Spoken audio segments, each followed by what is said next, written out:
तमाम तारीफ़ें उस क्रिएटर के लिए जिसने इस यूनिवर्स को एक मकसद के तहत पैदा किया है।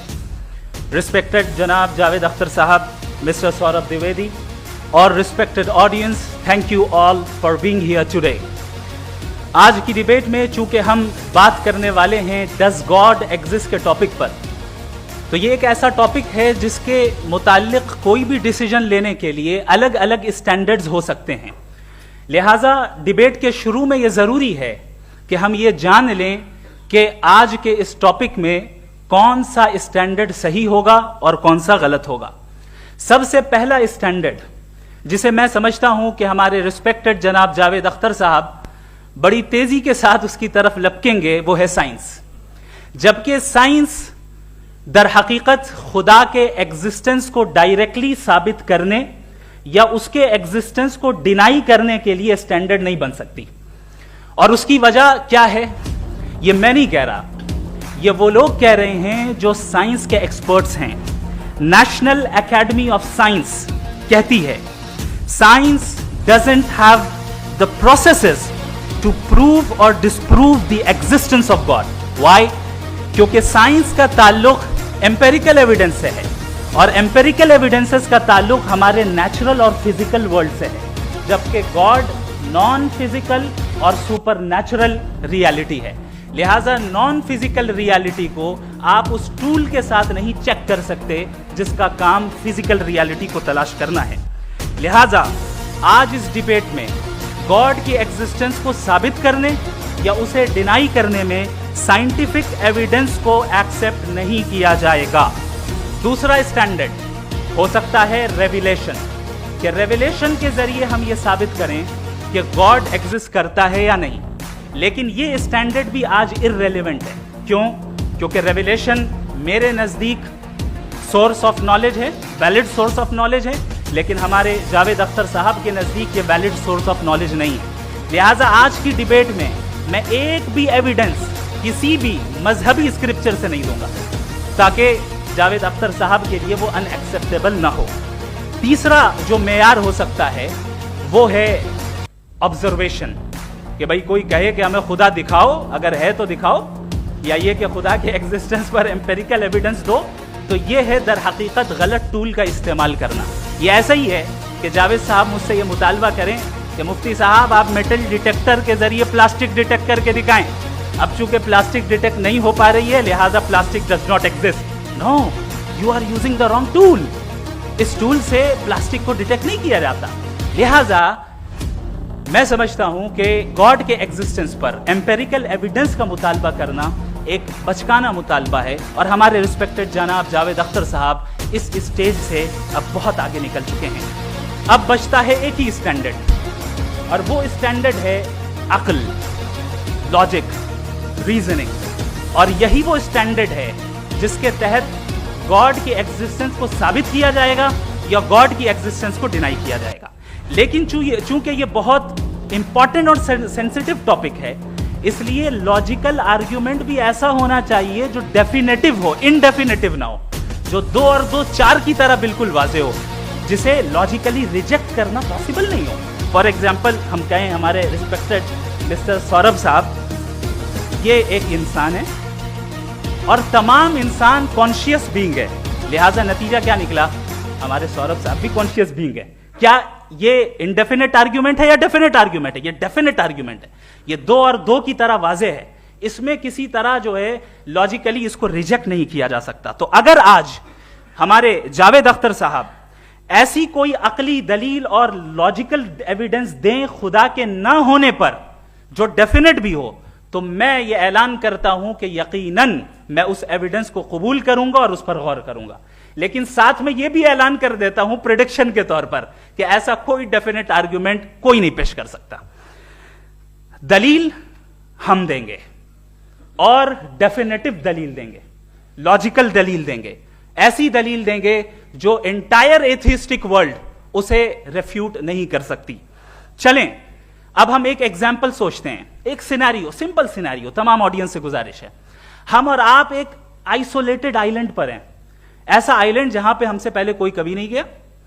चलते चलते आपके सामने अचानक आपने देखा एक पिंक कलर की बॉल पड़ी हुई है, सबसे पहला सवाल आपके जहन में क्या आएगा कि ये बॉल यहां क्यों आई, कैसे आई, ये पिंक कलर की ही क्यों है, कोई और कलर भी हो सकता था, ये इसी शेप में क्यों है, कोई और शेप भी हो सकता था।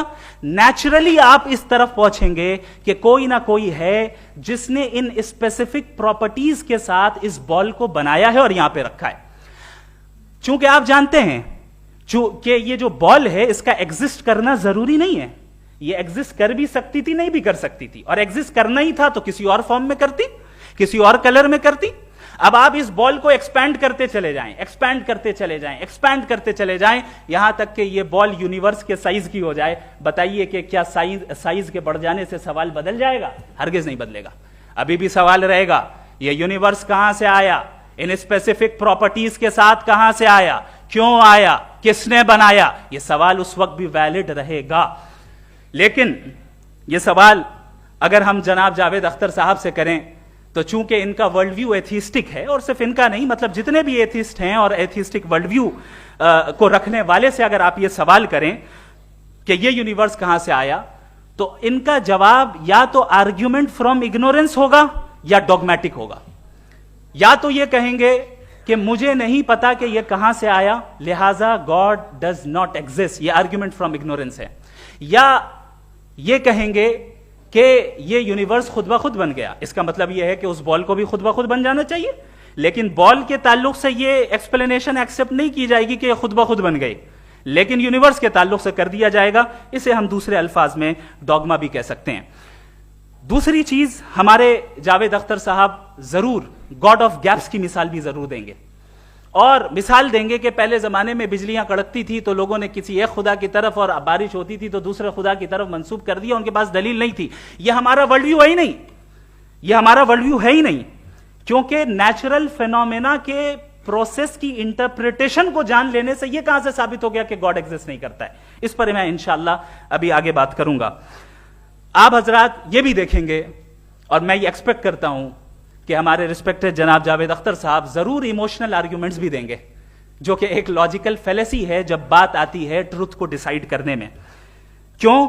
मिसाल के तौर पर वो कहेंगे कि अगर गॉड है तो ईविल क्यों एग्जिस्ट करता है, जबकि मैं कहता हूं ईविल का एग्जिस्ट करना गॉड के एग्जिस्ट करने की दलील है, उसके खिलाफ नहीं है। चूंकि अगर गॉड है तो हम सब उसके सामने अकाउंटेबल हैं, और अगर हम अकाउंटेबल हैं तो अकाउंटेबिलिटी के लिए ईविल का मौजूद होना जरूरी है, उसके बगैर हम अकाउंटेबल नहीं हो सकते। और अगर हम अकाउंटेबल नहीं हैं तो हम जनाब जावेद अख्तर साहब से पूछेंगे कि आप बताएं कि फिर सफरिंग इस दुनिया में क्यों है? अगर खुदा नहीं है तो सफरिंग क्यों है? और उन लोगों के जज्बे का क्या जिनके अंदर सफरिंग के बाद इंतकाम लेने का जज्बा पाया जाता है और वो इस दुनिया से ऐसे ही चले गए, क्या उनकी सारी तकलीफें बेकार चली जाएंगी? अब आ जाएं उसी एग्जाम्पल की तरफ कि बॉल, मुझसे अगर कोई पूछे इस बॉल को किसने बनाया और या इस एक्सपेंडेड बॉल को किसने बनाया, मैं कहूंगा कि चूंकि ये यूनिवर्स और इस यूनिवर्स की तमाम चीजें कॉन्टिंजेंट हैं। कॉन्टिंजेंट होने का मतलब ये होता है कि जो अपने एग्जिस्टेंस पे किसी के ऊपर डिपेंड करती हो, तो जाहिर है ये यूनिवर्स कॉन्टिंजेंट है। और अगर कोई चीज कॉन्टिंजेंट नहीं है तो मैं रिक्वेस्ट करूंगा कि मुझे दिखा दें कि कौन सी चीज यूनिवर्स में कॉन्टिंजेंट नहीं है, हम भी जरा गौर कर लें और हम भी देख लें। और जब कॉन्टिंजेंट चीजें मौजूद हैं तो फिलोसोफर्स की इस्तिलाह के मुताबिक, हम उस टर्मिनोलॉजी के मुताबिक हम उस जगह तक पहुंचते हैं और उस हस्ती तक पहुंचते हैं जिसे नेसेसरी बीइंग कहा जाता है, कि ये वो नेसेसरी बीइंग है जिसका मौजूद ना होना नामुमकिन हो। क्योंकि अगर ये मौजूद ना हो तो सारी चीजें एग्जिस्टेंस में आएंगी ही नहीं, और ये सारी कॉन्टिंजेंट चीजें उसी के ऊपर डिपेंड करती हैं। अब अगर आप ये सवाल करते हैं कि फिर उस हस्ती को किसने बनाया, फिर उसका कॉज क्या है, फिर उसका कॉज क्या है, फिर उसका कॉज क्या है, और एंडलेसली चले जाएं, इसे हम कहते हैं इन्फिनिट रीग्रेस ऑफ कॉजेस, जो कि लॉजिकल फेलेसी है। कॉन्सेप्चुअली इंफिनिटी पॉसिबल है। मिसाल के तौर पे न्यूमेरिकल्स 1 2 3 गिनते चले जाएं, इन्फिनिट नंबर्स हैं। मैं कॉन्सेप्चुअली बात नहीं कर रहा, प्रैक्टिकली रियलिटी में साबित करके दिखाएं कि infinite regress of causes possible है या नहीं। अगर पॉसिबल है तो हम मान लेंगे, मिसाल दे दें, और पॉसिबल नहीं है तो एक ही ऑप्शन बचता है जिसे हम कहते हैं नेसेसरी बीइंग। ऐसी नेसेसरी बीइंग जो इंडिपेंडेंट है, क्योंकि अगर वो डिपेंडेंट हुई तो वो नेसेसरी नहीं रहेगी। ऐसी इंडिपेंडेंट बीइंग जो इटर्नल है, अगर वो इटर्नल नहीं होगी, उसकी बिगिनिंग होगी तो वो खुद कॉन्टिंजेंट है। ऐसी बीइंग जो पावरफुल है, क्योंकि कॉन्टिंजेंट को एक्चुअलाइज करने के लिए पावर चाहिए। ऐसी बीइंग जो इंटेलिजेंट है और नॉलेजेबल है, क्योंकि ये यूनिवर्स स्पेसिफिक फॉर्म और स्पेसिफिक लॉज ऑफ नेचर के तहत प्रिसाइजली चल रहा है। Thank you. थैंक यू मुफ्ती साहब। मैं इन दलीलों के बाद जावेद अख्तर साहब से गुजारिश करूंगा, आप बैठ के बोलना चाहेंगे या वहां? जी।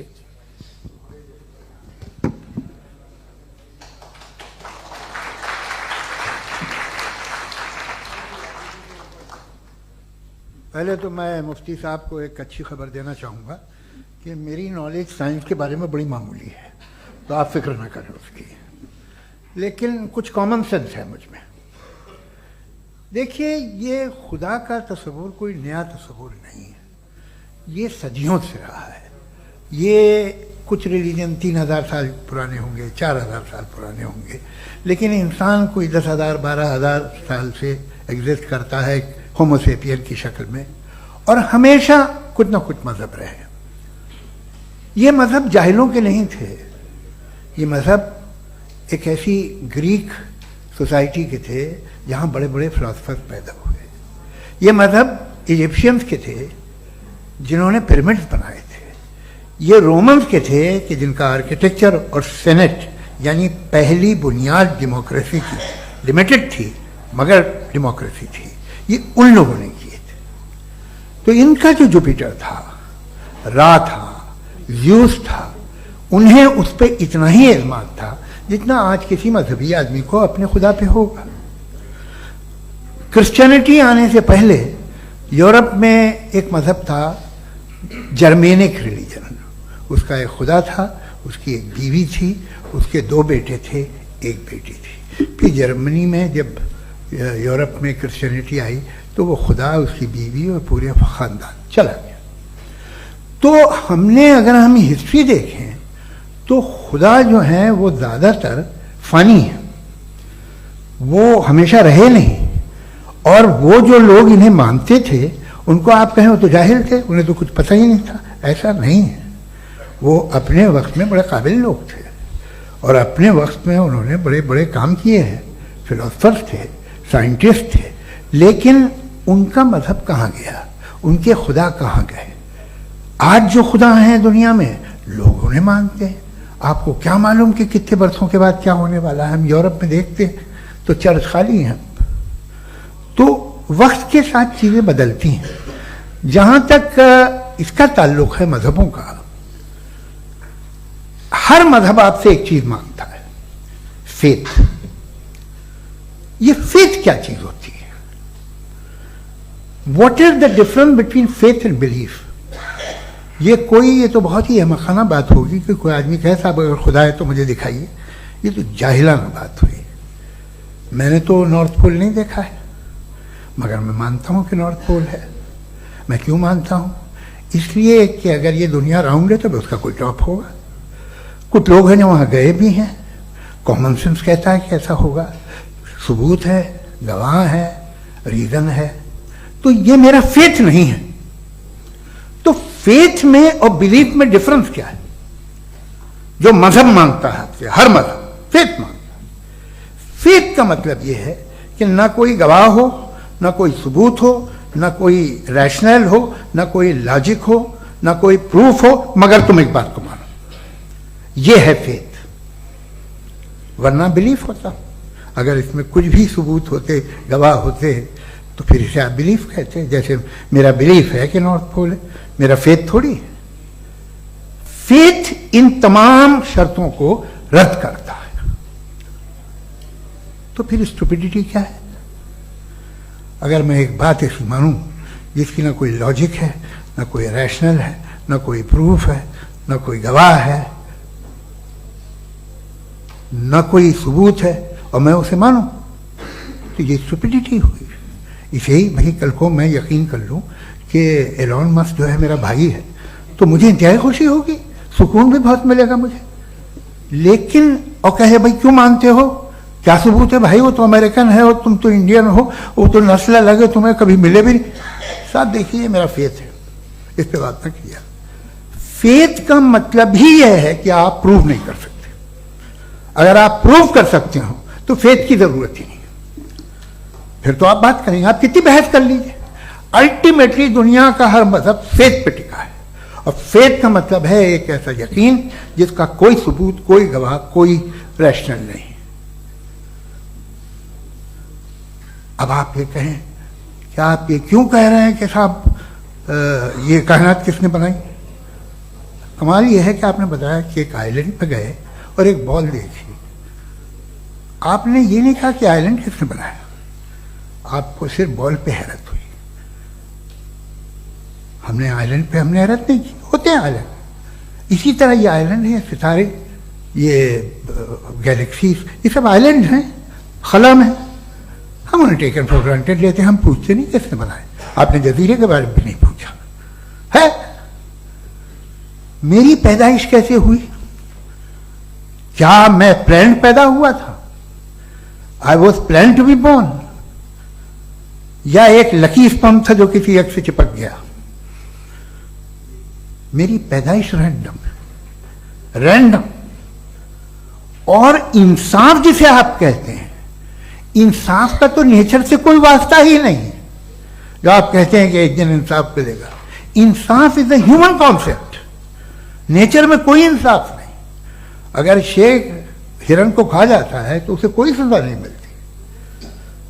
अगर एक आंधी आती है और हरे भरे पेड़ों को उखाड़ के फेंक देती है तो आंधियों की जेल नहीं होती है। नेचर में इंसाफ नहीं, इसलिए मुझे नेचर को इंसाफ की जरूरत भी नहीं। नेचर तमाम एक है। अब हम कहें कि साहब ये देखिए जो मैंने खाना खाया था, ये मेरी आंख तो नहीं यूं कर दिया उसे, तो इसे सजा मिलनी नहीं, वो सिस्टम है, ऐसे ही चल रहा है। नेचर बगैर इंसाफ के है। इंसाफ इज अ ह्यूमन कॉन्सेप्ट। तो जो आपसे कहता है कि मैं तुम्हें इंसाफ दूंगा, वो इंसानी जहन की पैदावार है। ये नेचुरल है ही नहीं, ये आसमानी है ही नहीं। नेचर का तसव्वुर, इंसाफ का तसव्वुर। भाई आप साथ मिलते हैं, अब आप लेफ्ट हैंड ड्राइव कर लें, ये क्या है? तमाम सच, तमाम नेकी, तमाम शराफत लेफ्ट हैंड ड्राइव है। वरना क्या होगा, या तो आप क्रॉस कर देंगे, आपका एक्सीडेंट हो जाएगा, या आप किसी को मार देंगे, या ट्रैफिक जैम हो जाएगा। झूठ, बेईमानी, रिश्वतखोरी, ये तमाम जो है driving on the wrong side है। इसके ऊपर कुछ नहीं। ये तो हमने बनाया, जैसे हमने लेफ्ट हैंड ड्राइव बनाई है। ये कॉन्सेप्ट ऑफ इंसाफ जो है ये हमारा है, इसका नेचर से कोई वास्ता नहीं। शेर खा जाता है हिरन को, उसे जेल होती है क्या? कुछ भी नहीं, है ही नहीं। तो ये जो दुनिया के रिलीजन प्रॉमिस करते हैं आपसे इंसाफ, इसी से मालूम होता है कि ये मैनमेड है। ये तसव्वुर कहीं और का है ही नहीं। जो नेचर है, कुछ लोग कहते हैं नेचर ही खुदा है, तो नेचर में तो इंसाफ नहीं कहीं। और आप वादा कर रहे हैं कि तुम्हें मरने के बाद इंसाफ मिलेगा। मुझे अगर मिलेगा तो मैं बहुत खुश होऊंगा, लेकिन मैं यकीन नहीं कर पाता हूं, इसलिए कि मैं फेथ नहीं पैदा कर सकता। The very fact that religions demand faith, इसका मतलब है कि उनके पास जस्टिफिकेशन नहीं है। अच्छा था, फिर रिलीजन अगर मॉडरेशन में है, कोई सभी नहीं, वो आप में कुछ खूबियां भी पैदा करता होगा, देखिए उससे ये फायदा है, वो फायदा है। अल्कोहल जो है वो ज्यादातर दवाओं में यूज होती है, और एक सर्वे किया गया था अमेरिका में कि लॉन्जिटिविटी किन लोगों की है। तो एक तरफ वो लोग थे जो शराब पीते ही नहीं थे, और एक तरफ वो थे जो एक बोतल शराब रोज पीते थे। सबसे ज्यादा लंबी उम्र उनकी है जो 2 पैक नाप के शराब पीते और खाना खाते हैं। मगर हम शराब को बुरा समझते हैं, मैं भी बुरा समझता हूं। क्यों? ऐसा होता नहीं। कुछ चीजों में आदत होती है जो बढ़ती है। आज तक में एक आदमी दूध पीता है, आप 10 साल बाद भी मिलेंगे तो एक ही गिलास पीता होगा। ऐसा नहीं होता, सुबह से दूध पीता रहता है। मिल्कोहलिक मैंने नहीं देखे, अल्कोहलिक होते हैं। ये टेंडेंसी है मजहब की कि वो बढ़ता है, जैसे कैंसर बढ़ता है, जैसे शराब बढ़ती है। कुछ लोग होंगे जो उसे सही तरह से यूज करते हैं। मुझे यकीन है कि हमारे मुफ्ती साहब भी उनमें से एक, इनसे बहुत खुशी हुई मुझे इनसे मिलकर। लेकिन कितने लोग हैं कि आज आप देखते हैं दुनिया में जो तबाहियां हैं, इनमें कितना हाथ है उन लोगों का जो बिलीवर कहते था मजहब ये नहीं कहता, ना कहता होगा, मगर जब ये मजहब पीते हैं तो ऐसे बिहेव करते हैं। थोड़ा सा अगर हो तो शायद बहुत अच्छी बात, लेकिन शराब थोड़ी सी नहीं रहती, उसमें टेंडेंसी है पहले। थोड़ा सा अगर 2-3 कैंसर के सेल हो ना बॉडी में तो आदमी सिम रहेगा, लेकिन वो 2-3 सेल नहीं रहते, वो मल्टीप्लाई होते हैं। जावेद साहब टाइम पूरा हो गया। टाइम हो गया तो बस बात खत्म हो गई। अच्छा, मुझे कुछ और कहने को था भी नहीं। जी, मैं पहले जवाबी दौर के लिए इनवाइट कर रहा हूं मुफ्ती साहब को। Your rebuttal round 1, you have 7 minutes.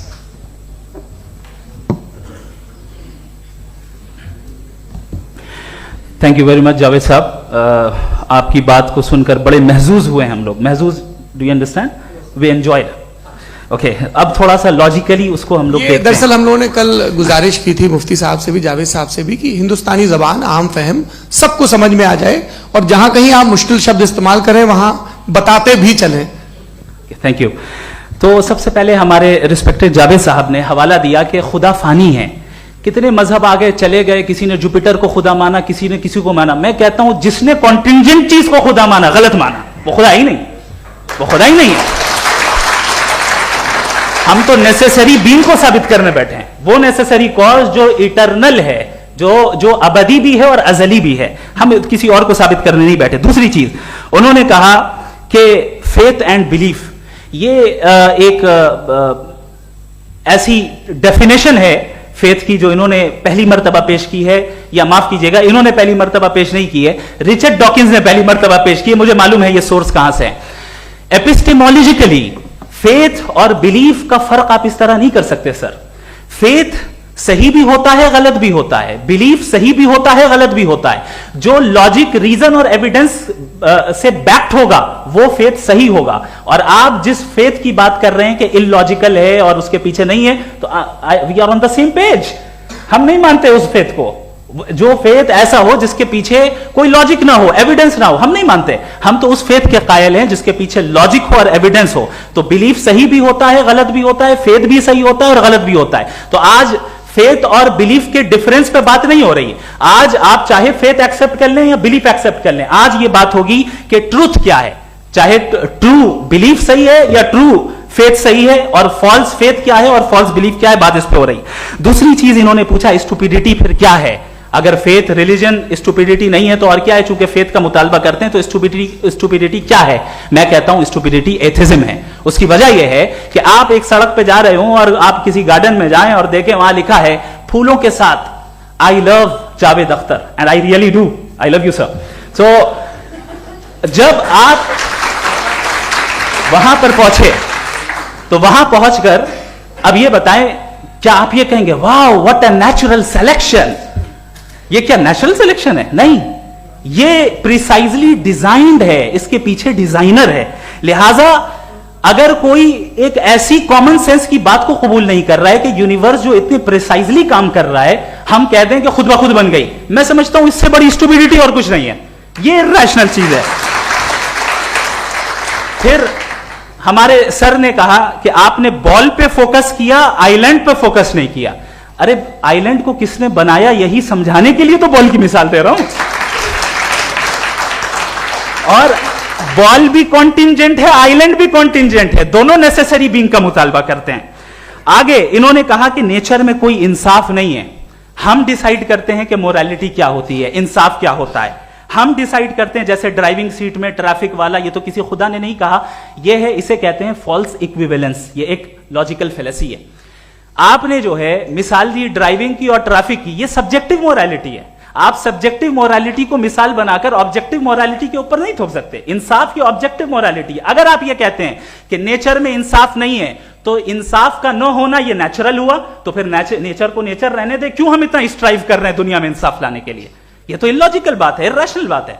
इसलिए बहुत सी चीजें ऐसी हैं जो ऑब्जेक्टिवली जो है इविल या गुड हैं, और बहुत सी चीजें ऐसी हैं जो सब्जेक्टिवली हैं। सब्जेक्टिवली जो मोरल होता है या इमोरल होता है, उसको हम सोशल कंसेंसस से या पर्सनल प्रेफरेंस से डिसाइड करते हैं। लेकिन जो ऑब्जेक्टिव मोरालिटी है, जिसमें इंसाफ आया, जो इन्होंने बार बार रिपीट किया, ये ऑब्जेक्टिव है, सब्जेक्टिव नहीं है। अगर आप कहते हैं ये सब्जेक्टिव है, तो मेरा सवाल आपसे यह है, क्या सोशल कंसेंसस के जरिए अगर जुल्म को सही करार दे दिया जाएगा तो आप जुल्म को जस्टिफाई करेंगे? दूसरी चीज, इन्होंने यह कहा कि 2 पैक शराब पी लें तो वो उतने पे नहीं रहता, बढ़ जाता है। यही मामला मजहब के साथ है, 2 पैक आप पी लें बढ़ेगा। तो ये एक ऐसी मिसाल है, इसको कहीं भी फिट कर लें कि आप एथिज्म पे जब फिट करें, जब आप 2 पैक एथिज्म का लेंगे ना, तो वो बढ़ बढ़ के नॉर्थ कोरिया बनेगा। Thank you.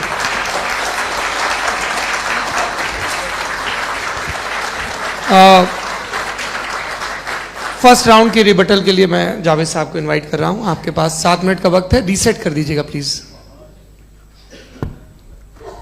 मुझे इस बात की खुशी है कि मुफ्ती साहब ने भी मान लिया कि नेचर में कोई इंसाफ नहीं है। तो कोई भी चीज़ जो इंसान ने नहीं बनाई है उसमें इंसाफ नहीं होता है। एक बात मैं आपसे अर्ज करूं, जरा पता लगा लीजिएगा, ये जो आप बाग में जाते हैं बेहद खूबसूरत फूल देखते हैं ना, इनमें से कोई नेचुरल नहीं है। ये सारे फूल क्रॉस करके बनाए गए हैं। जो जंगल में फूल होते हैं निहायत मामूली होते हैं, ये फूल इंसानों ने बनाए हैं। जो आप बाग में देख के वाह वाह कहते हैं, ये इंसानों के बनाए हुए हैं। डिफरेंट फूलों को क्रॉस करके, डेवलप करके, फिर क्रॉस करके इस तरह से बनाए गए। नेचुरल फ्लावर नहीं। किसी जंगल वीरान में जाके आप गुलाब के फूल नहीं देखेंगे। ये सब बनाए हुए इंसान ने, बहुत से काम इंसान ने किए हैं। बाकी है कि आपने मेरी एक बात का जवाब नहीं दिया, जिससे मुझे शिकायत है कि फेथ क्या है और आप फेथ मांगते क्यों हैं मुझसे? आप तो लॉजिकल हैं, आपके पास तो सारे रैशनल हैं, आपके पास सारे सबूत हैं, तो आपको फेथ की डिमांड क्यों करते हैं कि भाई तुम सरेंडर कर दो और सवाल मत करो? कोई मजहब सारे सवाल करने की इजाजत नहीं देता है और मना करता है कि ज्यादा सवाल ना करो, बह जाओगे तुम। आप क्यों रोकते हैं? हकीकत यह है कि इंसानी तारीख क्या है। इंसानी तारीख यह है कि दुनिया में 2 तरह के लोग हुए हैं। एक वो जिन्होंने अपनी लाइल्मी की परस्तिश की है, दूसरे वो जिन्होंने अपनी इग्नोरेंस या लाइल्मी से झगड़ा किया है और मालूम किया है कि क्या है।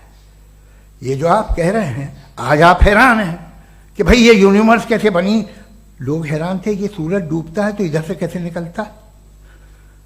और आप एक कदम जाके हमेशा का मानने को तैयार है, एक कदम पीछे ही मान जाइए। भाई आप इसके बाद जाते हो, कहते सवाल ना करना कि ये कहां से आया, ये पावर तो हमेशा से हमेशा रहेगी। तो आप यूनिवर्स के बारे में मानने में क्या तकलीफ है? एक कदम पहले रुक जाइए। ये हमेशा से थी या नहीं थी, हमें मालूम नहीं है। और ये कहना कि हमें मालूम नहीं है, कमाल ये है कि दुनिया के सारे मजहब सब जानते हैं ये दुनिया कैसे बनी थी, कैसे मिटेगी, मरने के बाद क्या होगा, इनको सब इल्म है।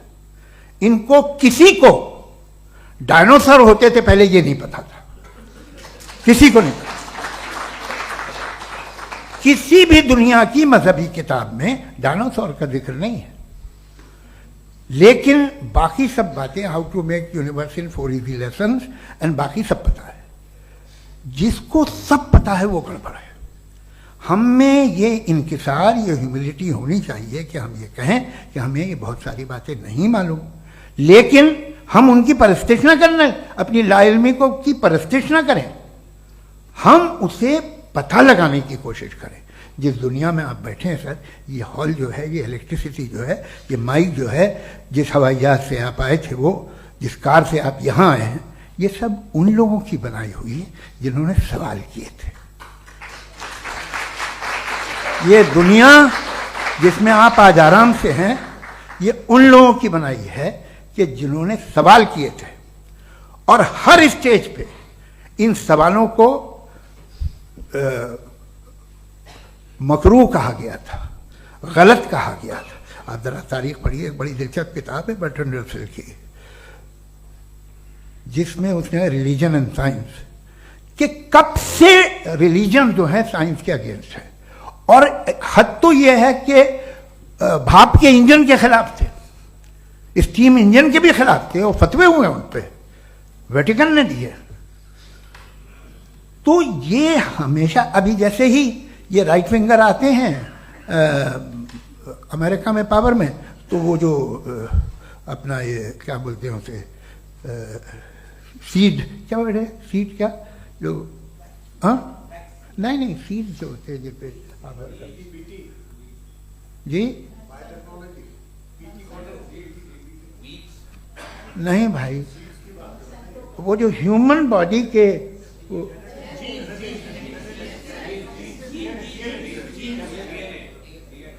उस पर रिसर्च बंद हो जाती है, रिपब्लिकन नहीं करने देते।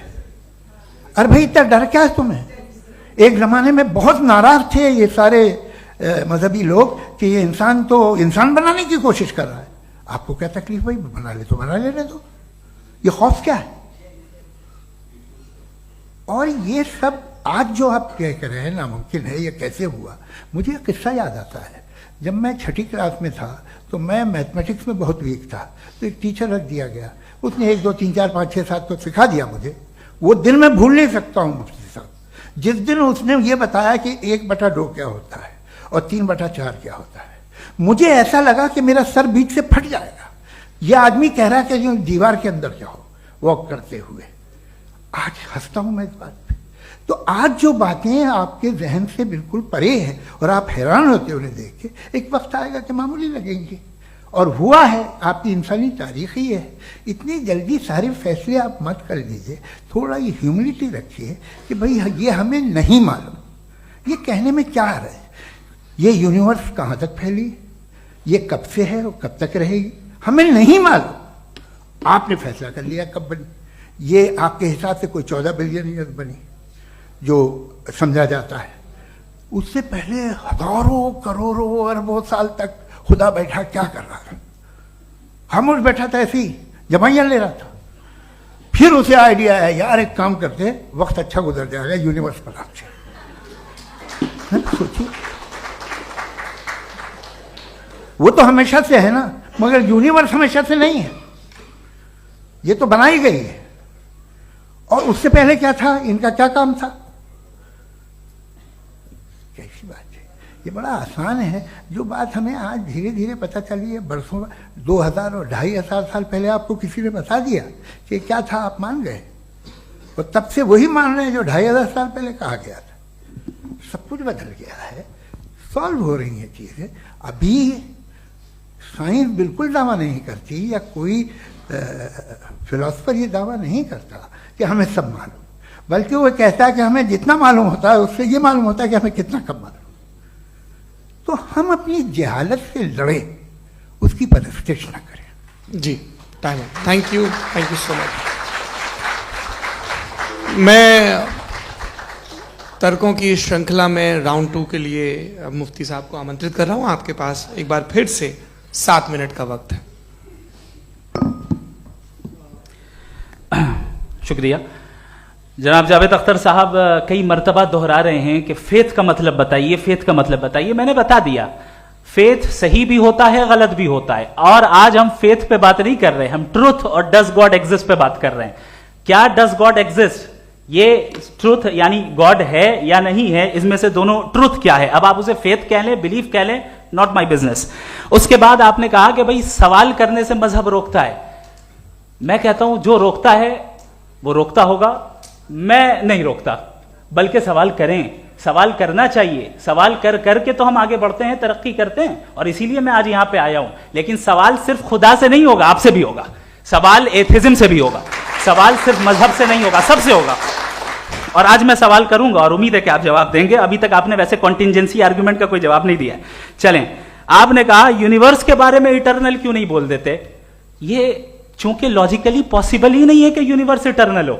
यूनिवर्स एक कॉन्टिंजेंट चीज है जो टाइम एंड स्पेस के पाबंद है, टाइम एंड स्पेस से बाउंड है। जो टाइम एंड स्पेस से बाउंड होगा वो कॉन्टिंजेंट होगा, जो कॉन्टिंजेंट होगा वो उसकी बिगिनिंग हुई होगी, जिसकी बिगिनिंग हुई होगी वो इटर्नल नहीं हो सकता। ये तो कॉमन सी बात है।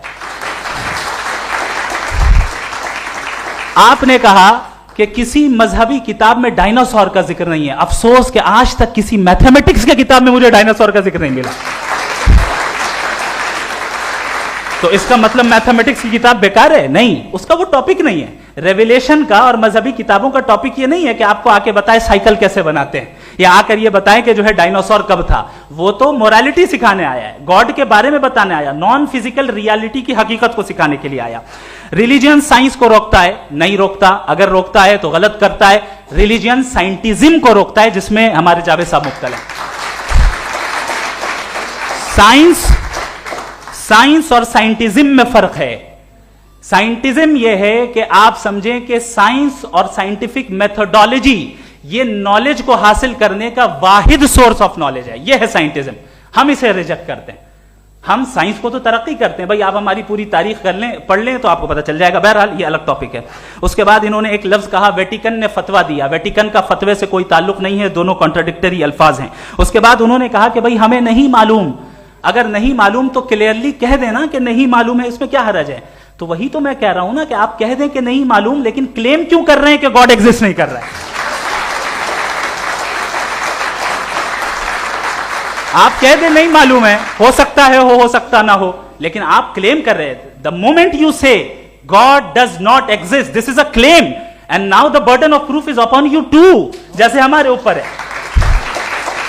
और क्यों है मैं बताता हूं, क्यों है ये भी मैं बताता हूं। फिलोसॉफिकली जो क्लेम होता है ना, सिर्फ ये नहीं होता कि इंसान कहे पॉजिटिव क्लेम करे और नेगेटिव क्लेम करे तो बर्डन ऑफ प्रूफ नहीं है। आप मिसाल के तौर पे मैं कहूं कि फुला उस कमरे में कोई नहीं है, मैंने एक नॉलेज का क्लेम किया है। उस कमरे में कोई नहीं है, मैंने एक नॉलेज का क्लेम किया। या तो मैं कहूं मुझे नहीं पता, हो भी सकता है नहीं भी हो सकता है, this is not a claim. लेकिन जब मैं कह रहा हूं कि वहां कोई नहीं है या मैं कह रहा हूं वहां कोई है, दोनों क्लेम है और दोनों के ऊपर बर्डन ऑफ प्रूफ है। हमारे ऊपर भी बर्डन ऑफ प्रूफ है, मैंने कंटिजेंसी आर्ग्यूमेंट दिया, इसे तोड़कर दिखाइए। आखिरी चीज इन्होंने कहा कि खुदा दुनिया बनाने से पहले 150 साल पहले या करोड़ों साल पहले क्या कर रहा था। अरे हजरत, चलें बहरहाल मैं जवाब दे देता हूं, आप हमारे रिस्पेक्टेड पर्सनालिटी हैं, अगर आप नहीं होते तो मैं ऐसे एंटरटेन ही नहीं करता। टाइम ये 100 साल पहले या 100 साल बाद, पहले बाद में अभी, ये वो अल्फाज हैं जिनका ताल्लुक टाइम से है। टाइम शुरू ही हुआ है यूनिवर्स की बिगिनिंग के बाद, तो उसके पहले खुदा क्या कर रहा था, सवाल इलॉजिकल है, ये फेलेसी है। यानी आप ये कह रहे हैं कि यूनिवर्स के बनने से पहले खुदा क्या कर रहा था, टाइम के बनने से पहले, पहले का ताल्लुक टाइम से, टाइम उस वक्त था ही नहीं, तो ये सवाल ही इनवैलिड है खुदा के ताल्लुक से। दूसरी चीज, आर्ग्यूमेंट ऑफ कंटिजेंसी जो मैंने आपके सामने पेश की है, आपने बार बार ये प्रूफ किया और ये कह रहे हैं कि गॉड ऑफ गैप्स। देखिए पहले नहीं मालूम था, साइंस ने कर दिया। सिंपल्स की मिसाल से मैं समझा देता हूं। जिस गैप्स की आप बात कर रहे हैं ना, साइंस उन गैप्स को जिन चीज के जरिए भी प्रूव करेगा वो कॉन्टिजेंट ही होगा, अब चाहे वो फोर्स हो, मैटर हो या एनर्जी हो। लिहाजा सवाल हमारा उस वक्त भी वैलिड होगा जब तक कि आप नेसेसरी बीइंग पे ना आ जाएं, और इन्फिनिट रिग्रेस पॉसिबल नहीं है of causes in practical world, तो जाहिर है कहीं रुकना पड़ेगा, जहां रुकेंगे वही खुदा है। दूसरी चीज, आपने ये कहा, क्या कह रहा था मैं, किस पॉइंट को? What? Oh no, after that, just now. हाँ, जहां रुकेंगे वही खुदा है। बहरहाल तो टाइम का जिक्र हो गया, गॉड ऑफ गैप, सॉरी, या इसकी एक मिसाल आप ले लें। एक कार है, एक साहब ने देखा कि भाई कार जो है उसके व्हील्स कितने अच्छे लगे हुए हैं सही जगह पे, स्टीयरिंग जो है कितने अच्छे जगह पे लगी हुई है, और सीट्स कितने वेल डिजाइंड है, कितनी प्रिसाइजली ये कार काम कर रही है। तो जरूर कोई ना कोई इसे क्रिएट किया है, किसी ने क्रिएट किया है। अब जावेद साहब आए और कहे अरे जनाब बोनेट खोलिए, इसमें इंजन है, इंजन इस कार को चला रहा है, hence prove no one has created the car. This is illogical, this is irrational. आपने इंजन के जरिए उस गैप को तो साबित किया, लेकिन क्या उससे कार की जो क्रिएशन है और उसका जो क्रिएटर है ये इंपॉसिबल हो जाए, ऐसा पॉसिबल है? उसका सवाल खत्म हो जाए, ऐसा पॉसिबल है? नहीं। आपने गैप्स को फिल करके, कॉन्टिंजेंट चीजों से गैप्स को फिल करके हमारे ऑब्जर्वेशन को और ब्रॉड कर दिया। अब हमें और पता चल गया कि ये जो कार है इसका सिस्टम कितना ज्यादा कॉम्प्लेक्स है। पहले कम समझते थे, अब कॉम्प्लेक्सिटी और ज्यादा वाजे हो गई। अब हमें समझ में आ रहा है कि हमारी सर्टेनिटी और बढ़ गई कि जरूर इस कार को किसी ना किसी ने बनाया, यही मामला यूनिवर्स का है। साइंस हमेशा फिजिकल वर्ल्ड की चीजों को ही फिल करती जाएगी और फिजिकल चीजों से ही करती जाएगी, चूंकि एम्पेरिकल एविडेंस का ताल्लुक फिजिकल वर्ल्ड से है। आप साइंस के जरिए मेटाफिजिकल रियलिटी को कभी साबित नहीं कर सकते, ये रॉन्ग टूल का इस्तेमाल करना है। ये वही काम है कि आप मेटल डिटेक्टर से प्लास्टिक डिटेक्टर करने चलें, जो कि जाहिर है सही नहीं है। Thank you.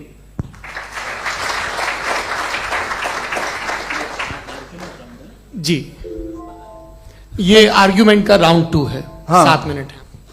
पहले तो मैं आपसे अर्ज करूं कि आपने कहा कि जब कायनात ही नहीं थी तो वक्त भी नहीं था, कुछ भी नहीं था। कैसे नहीं था? खुदा था, एक एग्जिस्टेंस तो था ना खुदा का। तो जब खुदा था तो वक्त भी होगा। ऐसा नहीं कि कुछ भी नहीं था, खुदा था। अच्छा, बाकी ये कि आपने कहा साहब आप साबित कीजिए, आपके पास भी लॉजिक है या मेरे पास भी लॉजिक है। आप मेरा जिम्मेदारी नहीं है साबित करना कि खुदा है। बर्टन रसल ने एक बड़ी अच्छी बात कही। बर्टन रसल ने एक बड़ी अच्छी बात कही। मैं आपसे अगर ये दावा करूं कि एक चाय की केतली मरीख के चारों तरफ घूम रही है, मार्स के चारों तरफ, तो ये आपका काम नहीं है कि आप साबित करें कि कोई चाय की केतली नहीं है। ये मेरा काम है, मैंने दावा किया है। ये दावा तो मजहबी लोग करते हैं कि खुदा है। मैं क्यों साबित करूं कि नहीं है? जब तक आप मुझे कन्विंस नहीं कर देंगे मैं नहीं मानूंगा। आपकी जिम्मेदारी है, मेरी जिम्मेदारी नहीं है। दोयम ये कि ये जो आप कह रहे हैं, जो गैप्स हैं, ये गैप जब जब किसी मजहब को चैलेंज करते हैं, जब ऐसा कोई बात आती है तो हंगामा हो जाता है कि जब वो चैलेंज करें किसी फेथ को। ये तमाम साइंस जो है इसे मुख्तलिफ जगहों पे मुख्तलिफ वक्तों में मजहब ने रोकने की कोशिश की है। ये किताब है religion and science, Burton Russell की, पढ़िएगा, अच्छी लगेगी आपको। तारीख ही है साइंस, मजहब की साइंस से उसका यही रिश्ता है। अच्छा, अब ये हम सोचें कि बहरहाल ये वजूद जो है मजहब और ये बिलीव इन गॉड इंसान को बेहतर बना देता है। तो एक काम कीजिए, हिंदुस्तान वर्ल्ड का नक्शा लीजिए और मार्क कीजिए कि रिलीजन कहाँ कहाँ ज़्यादा है, कहाँ कहाँ, चाहे वो लैटिन अमेरिका हो या मिडल ईस्ट हो या फार ईस्ट हो या हिंदुस्तान के वो इलाके जहाँ मजहबियत ज़्यादा है। रख दीजिए नक्शा अलग।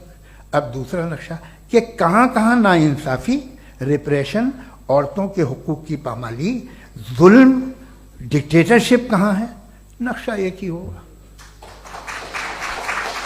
तो आप मुझे बताएं कि जो इसका तरकीब इस्तेमाल क्या है, खुदा का तरकीब इस्तेमाल तो बताइए। आप छोटी सी दवा सड़क पे बेचते हैं, उसकी भी तरकीब इस्तेमाल बताते हैं। इसके इस्तेमाल से तो फायदे नहीं हुआ किसी को। जो सारे के सारे खराब मुल्क हैं, खराब समाज है, वो सारे जुल्म खुदा के नाम पे करते हैं। वो गलत करते हैं, सही करते हैं, मुझे क्या लेना देना उससे। इस्तेमाल से मालूम होता ना।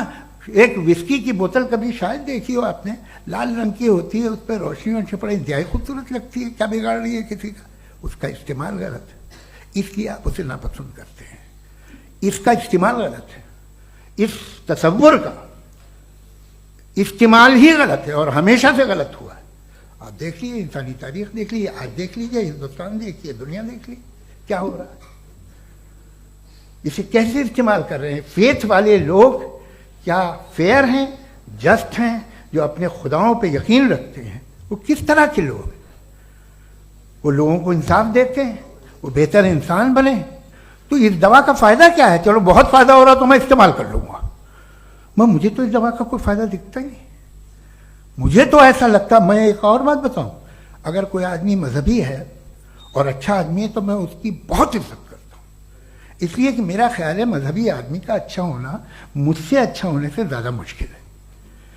भाई हर चीज़ की एक लिमिट है। आप इतना भाग सकते हैं, इतना नहीं भाग सकते, इतना वजन उठा सकते, इतना नहीं उठा सकते, इतना दूर देख सकते हैं, इतना दूर नहीं देख सकते। उसी तरह कॉमन सेंस कहता है कि आप में नेकी का भी एक कोटा होगा। अब आप अगर सुबह जाते हैं अपनी इबादत गाह और इबादत करते हैं तो बाहर निकलते हैं तो आप तो यही महसूस करते हैं कि आपने एक बहुत अच्छा काम किया, आपकी नेकी का एक बहुत बड़ा कोटा खर्च हो गया जिससे किसी का कोई फायदा नहीं हो। मैं तो नहीं जाता हूँ तो मुझे तो किसी को खाना खिलाना पड़ेगा, किसी बेवा की मदद करनी पड़ेगी। मैं अपना कोटा कैसे कंज्यूम करूं? आप अपना कोटा, सारे मजहबी लोग इंतहाई यूजलेस कामों में यूज करते हैं।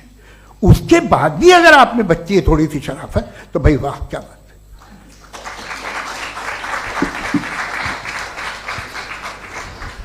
एक तो मुझे ये बात बहुत अच्छी लग रही है कि दोनों ही विद्वान समय को मानते हैं और बहुत समय से अपनी दलीलें और बाज दफा समय से पहले अपनी तकरीरें पूरी करके अपनी अपनी कुर्सी पर बैठ रहे हैं।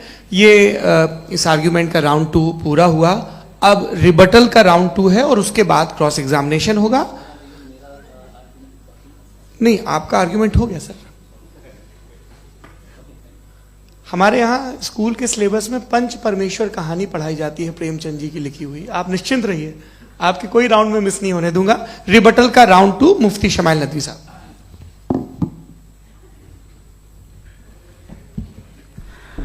असल में जो हकीकी प्रॉब्लम है, असल प्रॉब्लम है वो ये है कि जावेद साहब के पास कॉन्सेप्ट ऑफ गॉड क्लियर नहीं है। इन्होंने कहा कि कायनात से पहले खुदा तो था, तब भी तो टाइम होगा। ये टाइम कायनात का हिस्सा है। हम खुदा, उस खुदा को मानते हैं नेसेसरी बीइंग का टाइमलेस होना जरूरी है, चूंकि वो टाइम का क्रिएटर है। जब उसने टाइम को क्रिएट किया तो वो खुद टाइम पे कैसे होगा? उसने जब स्पेस को क्रिएट किया तो खुद स्पेस में कैसे होगा? अगर वो टाइम एंड स्पेस को पहले से ही उसका पाबंद है तो फिर किस चीज को उसने क्रिएट किया? लिहाजा ये सवाल गलत है कि खुदा था तो टाइम होगा। बिल्कुल नहीं, टाइम के पाबंद हम है, खुदा नहीं है। हम फिजिकल वर्ल्ड से ताल्लुक रखते हैं, वो मेटाफिजिकल रियलिटी है। दूसरी चीज इन्होंने मिसाल दी कि चाय की केतली हवा में घूम रही होगी, और पता नहीं शायद वो बर्टन रसल का उन्होंने हवाला दिया। बहरहाल यही प्रॉब्लम है। प्रॉब्लम यही है कि हम चीजों के दरमियान डिफरेंशिएट नहीं कर पाते। ये जो आपने मिसाल दी ये इमेजिनेशन है, और मैं जो साबित कर रहा हूं वो लॉजिकल नेसेसिटी है। आप इमेजिन करने आए तो कुछ भी करें, जुपिटर में पिंक एलिफेंट होगा, यूनिकॉर्न होगा, करें, उससे कायनात पे क्या फर्क पड़ता है? उससे आप लॉजिकल नेसेसिटी साबित नहीं कर सकते। मैं तो उस प्राइम कॉज की बात कर रहा हूं, उस नेसेसरी बीइंग की बात कर रहा हूं जिसके बगैर इस कायनात का एग्जिस्टेंस मुमकिन नहीं है। दूसरी चीज, मजहब को साइंस चैलेंज करती है वगैरह वगैरह, ये हमारा टॉपिक ही नहीं है। मैं इस पे बात करूंगा तो फिर मेरा वक्त चला जाएगा। मजहब के ऊपर चूंकि हमारी डिस्कशन नहीं है, साइंस को मजहब और बिलखुसूस मैं और हमारा वर्ल्ड व्यू कम अज कम साइंस को पीछे नहीं करता है, साइंटिज्म की मजम्मत करता है। इसकी वजाहत मैंने पहले कर दी। दूसरी चीज इन्होंने कहा वर्ल्ड का नक्शा लीजिए, वर्ल्ड मैप लीजिए, 2 अलग अलग जगह की। हजरत, मैंने ये होमवर्क किया था और मैंने मिडिल ईस्ट का एक नक्शा लिया और यूरोप का एक नक्शा लिया। ये मजहबी इलाका और ये लिबरल और एथीस्ट इलाका। मुझे पता चला कि सबसे ज्यादा रेप केसेस जो हैं वहां पर है।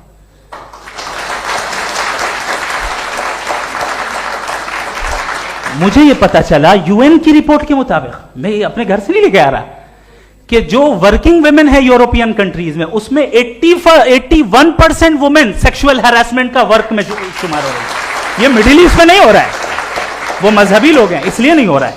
दूसरी चीज, आपने ये कहा कि मजहबी आदमी का अच्छा होना हमारे अच्छे होने से बहुत मुश्किल है, बहुत मुश्किल है। तो इसका मतलब यह है कि गॉड के अलावा आपके पास अच्छे और बुरे का कोई स्टैंडर्ड है। मैं चाहूंगा कि कन्वर्सेशनल स्टाइल वाली डिस्कशन और सेगमेंट पे इसी पे बात कर लेते हैं। Thank you very much.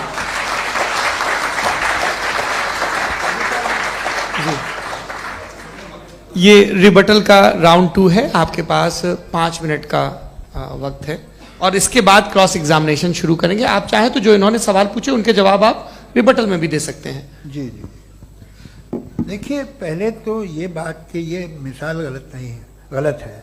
इन्होंने पहले ही हमको डिसार्म कर दिया।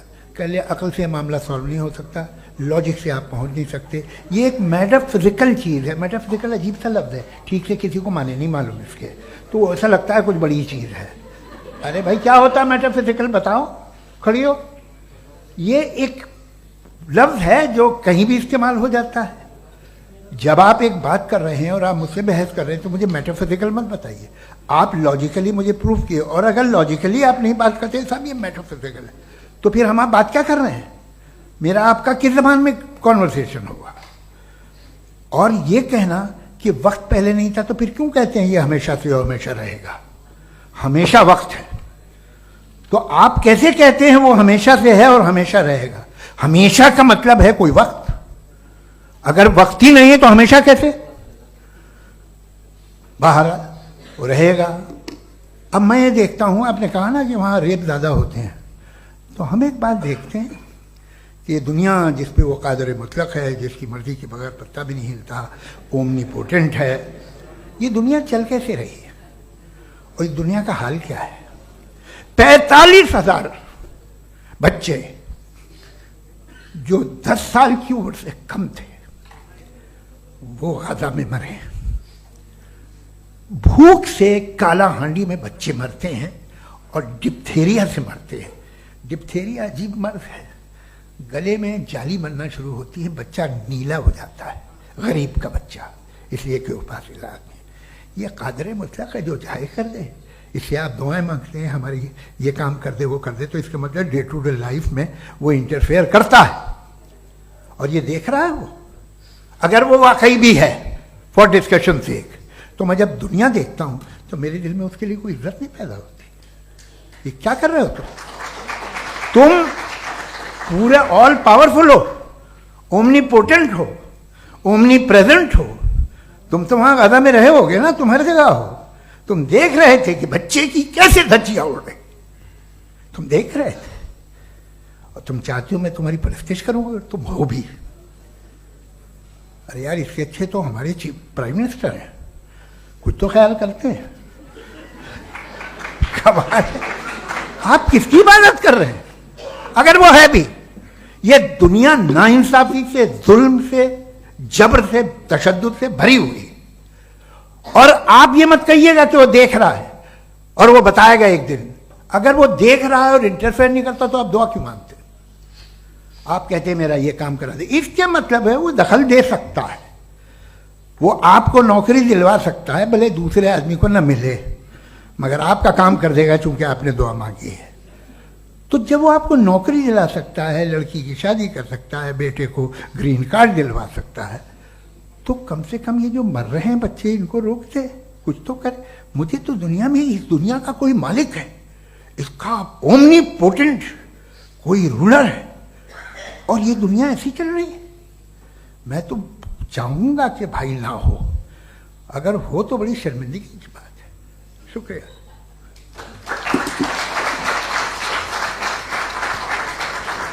देवियों और सज्जनों, इस बहस के 2 राउंड और 2 रिबटल पूरे हो चुके हैं। अब सबसे जरूरी और सबसे मुश्किल राउंड शुरू हो रहा है, क्रॉस एग्जामिनेशन का। अब इन विद्वानों की सज्जनता की एक परख भी होगी और वक्त हमने 16 मिनट का तय किया है। पहला सवाल आप पूछना चाहेंगे? जी बिल्कुल। पहले बोले भी आपके आप माइक ले लीजिएगा हाथ में, ये नीचे से ऑन जी। मैं बोलता हूँ, ये डायस हटा सकते हैं क्या हम थोड़ा क्विकली?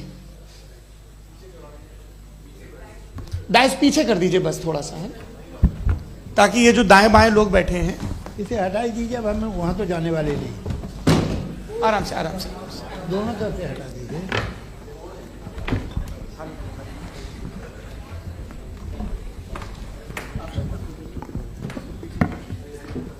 इस बीच आप लोग भी अपने अपने सवाल तैयार कर लें।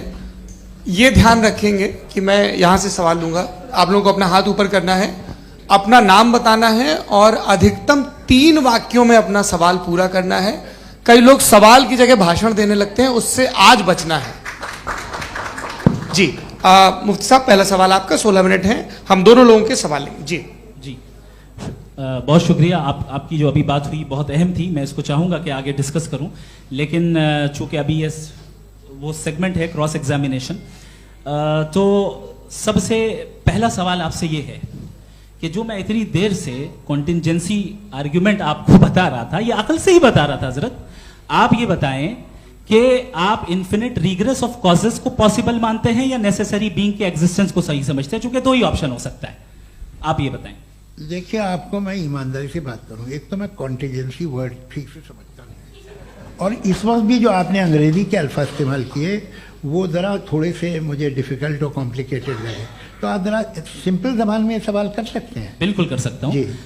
यूनिवर्स की हर चीज कॉन्टिंजेंट होने का मतलब यह है कि वो अपने एग्जिस्टेंस में किसी के ऊपर डिपेंडेड है।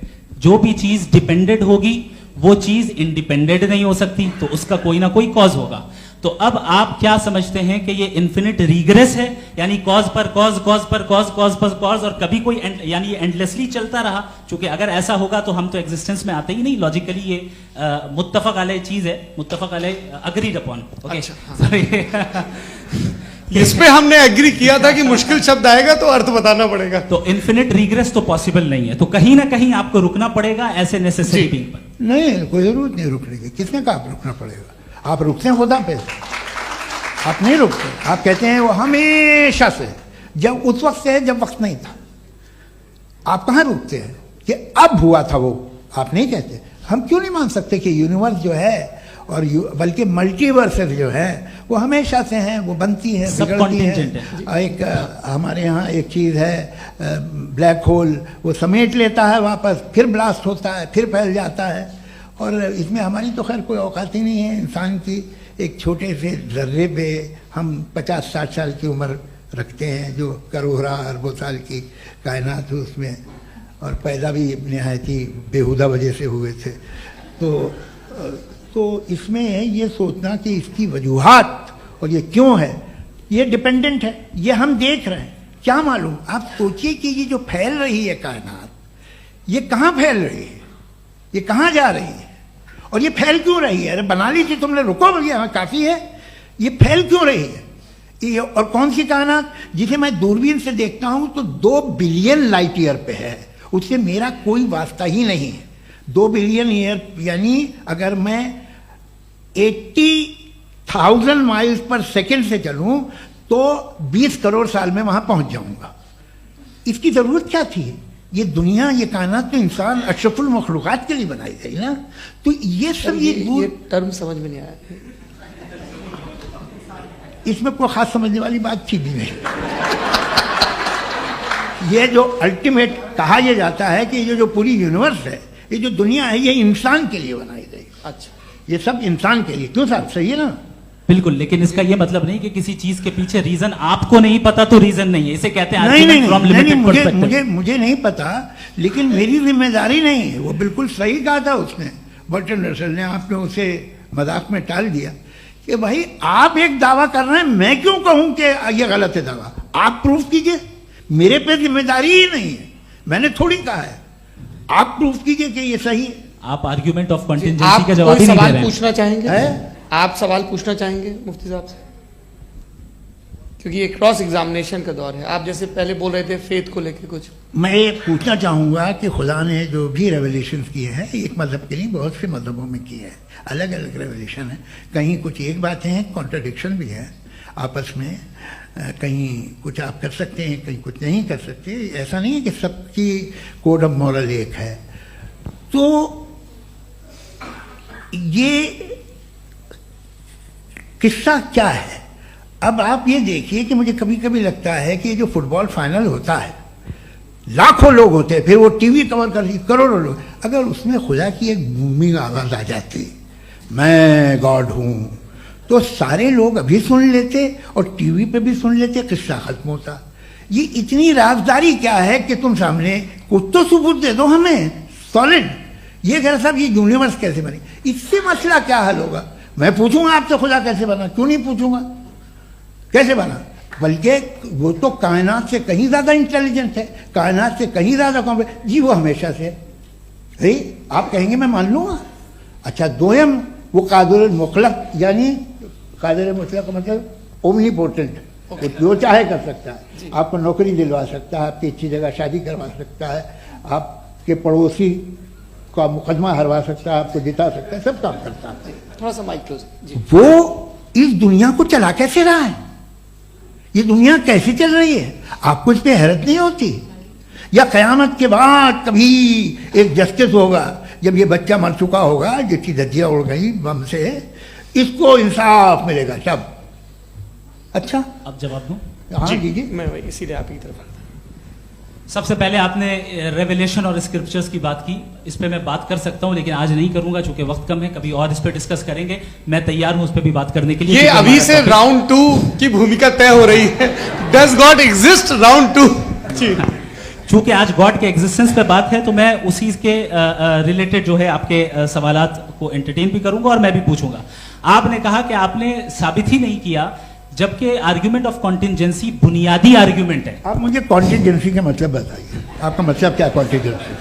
कॉन्टिंजेंसी का मतलब यह हुआ कि हर वो वजूद जो किसी भी चीज का पाबंद है, हर वो वजूद या हर वो चीज जो अपने एग्जिस्टेंस में किसी भी चीज के पाबंद है और उससे बाउंड है, उसको उसकी जरूरत है, उस पर डिपेंड करती है, तो जाहिर सी बात है कि उसका कोई ना कोई कॉज होता है। ये तो अक्ल की बात है, ये आप रीजनिंग की बात करते हैं, मैं वही कर रहा हूं। दूसरी चीज आपने ये बात कही कि इतने बिलियन लाइट ईयर्स दूर है, उसका मेरा क्या लेना देना। फिर मेरे ख्याल से आपको ये नहीं कहना चाहिए I think therefore I am an atheist. आपको सोचना चाहिए, सिर्फ आप एक लिमिटेड दायरे में रहकर नहीं सोचें बल्कि बाहर निकलकर सोचें।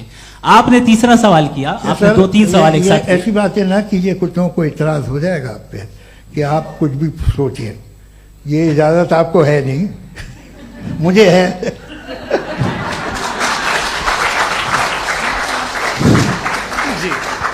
आपने प्रॉब्लम ऑफ इविल के ताल्लुक से सवाल किया और बार बार आप एक लफ्ज रिपीट कर रहे हैं कि ओमनीपोटेंट गॉड है, ऑल पावरफुल गॉड है।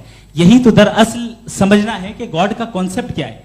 प्रॉब्लम ऑफ इविल जो है, प्रॉब्लम ऑफ इविल दर हकीकत 2 असम्पशंस पर कायम है। अगर आप इन 2 असम्पशंस को समझ जाएं तो ये प्रॉब्लम नहीं रहेगी, आर्ग्यूमेंट आपको समझ में आ जाएगी कि ये कोलैप्स कर जाता है। पॉइंट नंबर 1, यानी जो आपका सबसे पहला फॉल्स असम्पशन है कि गॉड मर्सीफुल है, ओमनीपोटेंट है, दुनिया में जुल्म हो रहा है। लेकिन आपको यह समझना चाहिए कि हमारे वर्ल्ड व्यू के मुताबिक गॉड सिर्फ ओमनीपोटेंट और सिर्फ मर्सीफुल नहीं है, बल्कि वो ऑल वाइज भी है और वो ऑल नोइंग भी है। उसके हर काम के पीछे हिकमत और विजडम है। ये कोई जरूरी नहीं है कि वो हिकमत और विजडम आपको समझ में आए या मुझे समझ में आए। अगर आप जो समझ रहे हैं उसके मुताबिक आप फैसला कर रहे हैं, ये लिमिटेड पर्सपेक्टिव से आर्ग्यूमेंट है। और इस चीज को हम अपनी दुनिया में, अपने लाइफ में, डेली लाइफ में इस प्रिंसिपल को एक्सेप्ट करते हैं। हम जब किसी डॉक्टर के पास जाते हैं, डॉक्टर के पास जाकर वो अगर उसने हमें कोई दवाई दी है तो हम ये तो नहीं कहते कि जब तक आपके पास जितना नॉलेज और जितना विजडम नहीं है, आपने क्यों ये दवाई दी है, तब तक हम इस चीज को एक्सेप्ट नहीं करेंगे। नहीं कहते, हम उसकी अथॉरिटी को तस्लीम करते हैं। क्यों? क्योंकि उसकी हम जानते हैं कि वो नॉलेजेबल है, वो विजडम वाला है, हमसे ज्यादा नॉलेज और हमसे ज्यादा विजडम है। बताएं सर। डॉक्टर में और खुदा में बड़ा डिफरेंस है। डॉक्टर पढ़ा लिखा होता है, एक तो मैं उसकी बात सुनूंगा। 2 ये नहीं, कुछ जवाब तो ये भी नहीं है सर। प्लीज आप अगर सब ऑडियंस से बोलने लगेंगे तो फिर मतलब नहीं सिविलाइज्ड बहस का। मतलब आप ये कहें कि चूंकि आप डॉक्टर पे बिलीव करते हैं इसलिए खुदा पे बिलीव किए, क्या ये मिसाल आपको समझाने के लिए आर्गुमेंट है, इस पे आपको एतराज नहीं है। तो सिंपल बात ये है कि मैं अगर ये यकीन कर लूँ कि एक ओमनीपोटेंट, उसकी मसलहत है, ये जो बच्चे मर रहे हैं ये मसलहत है उसकी, मुझे नहीं चाहिए थी मसलहत। उसकी मसलहत नहीं, यही तो समझना है, मतलब एक्सपीरियंस। अच्छा, इस आपने अभी मेरी बात पूरी सुनी नहीं। मैंने कहा आपका पूरा आर्ग्यूमेंट 2 फॉल्स असम्पशंस पर है।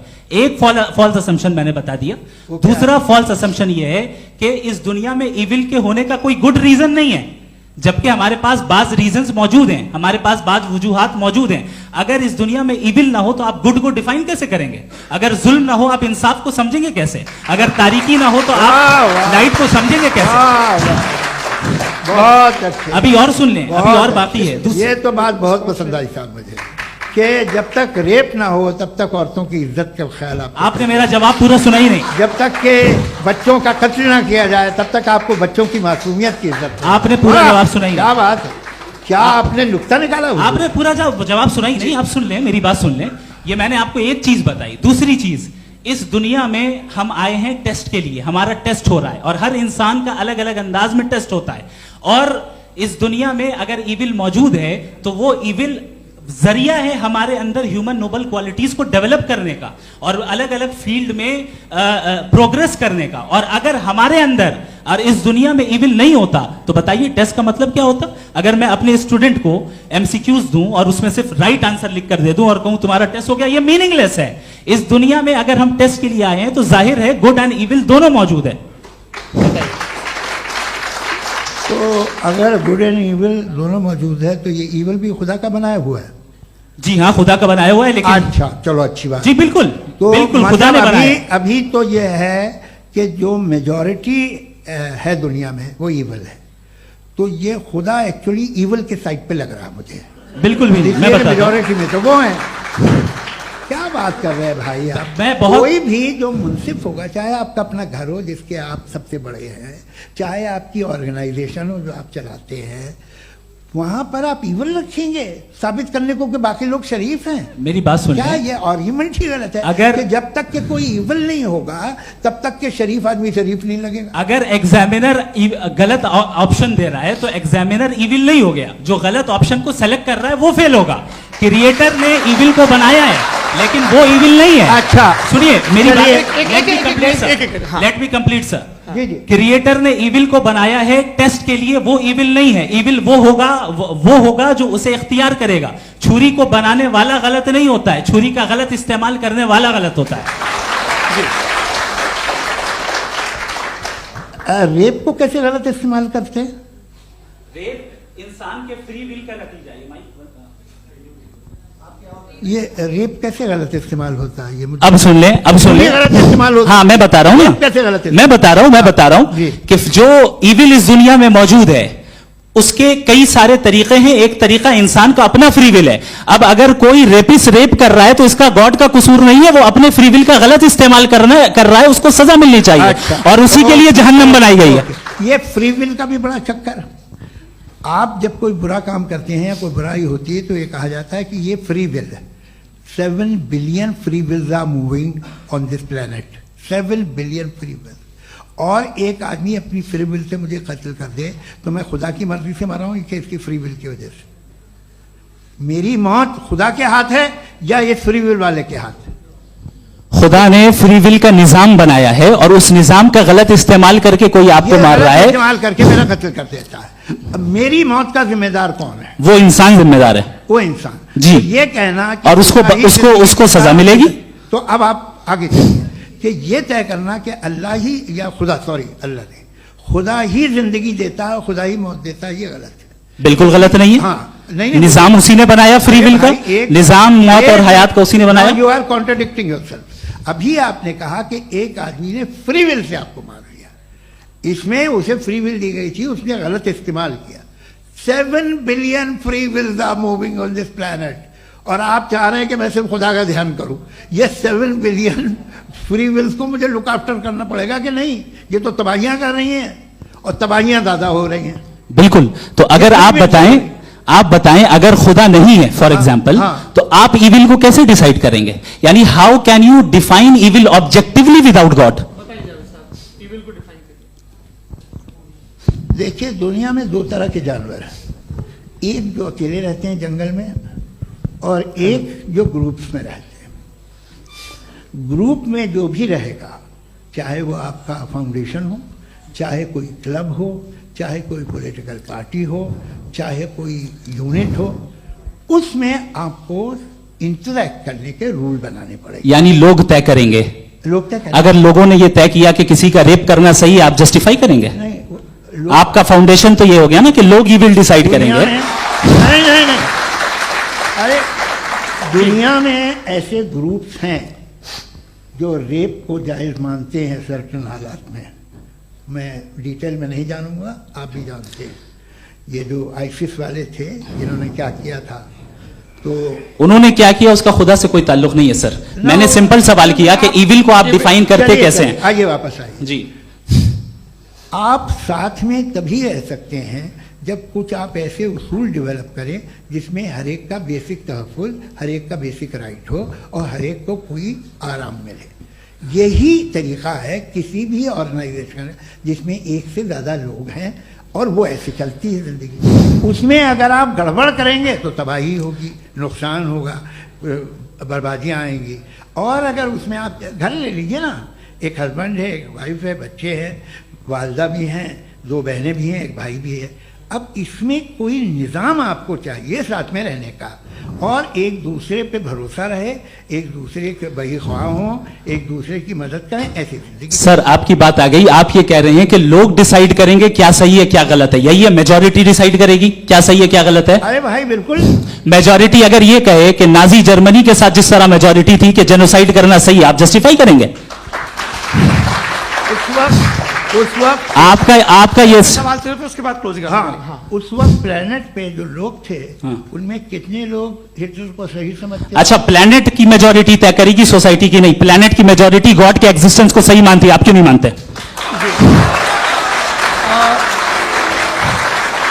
ये हेलो ये क्रॉस क्वेश्चन का राउंड यहां पर समाप्त होता है। और ये बड़ा अच्छा है कि इस तरह से फ्रेगमेंट कर दिया गया है ताकि जो मरकरी ऊपर जा रहा है नीचे जवाब दे दूं। जी, प्लेनेट की ज्यादातर मेजॉरिटी कुछ दूसरे मजहबों के खुदा को मानती है। आप उन्हें क्यों नहीं, आप तो मेजोरिटी की बात कर रहे हैं। अच्छा, ये क्लोजिंग आप ये कह रहे हैं इविल और गुड को डिसाइड मेजोरिटी करेगी। मेजोरिटी जो कर दे वो सही हो जाएगा। क्लोजिंग इसको जैसा आप ही लोगों ने तय किया है उसी फॉर्मेट को फॉलो कर लेते हैं। हाँ। भाई मैंने तो भले लोगों पे एतबार किया और तब मॉडरेशन तय किया। जी, आपके पास 5 मिनट का वक्त है, क्लोजिंग आर्ग्यूमेंट है, उसके बाद हम ऑडियंस से क्वेश्चन आंसर लेंगे जावेद साहब की क्लोजिंग आर्ग्यूमेंट के बाद। ओके, बहुत शुक्रिया जी। हमारा जो टॉपिक है डज गॉड एग्जिस्ट, मैं इस पे इतने एकेडमिक तैयारी करके आया था। मुझे था कि मैंने सोचा था कि कई सारे मैं आर्ग्यूमेंट्स दूंगा, लेकिन वक्त की भी किल्लत और जावेद साहब बार बार इधर उधर चले जा रहे थे तो उसको भी थोड़ा एंटरटेन करना पड़ गया। डज गॉड एग्जिस्ट पे मैं एक ही आर्ग्यूमेंट दे पाया। आर्ग्यूमेंट्स बहुत हैं और डेफिनेटिव आर्ग्यूमेंट्स हैं, और मेरे आर्ग्यूमेंट को किसी एक राउंड में भी इन्होंने एंटरटेन नहीं किया और रेफ्यूट नहीं किया। एक राउंड में भी नहीं, एक राउंड में भी नहीं।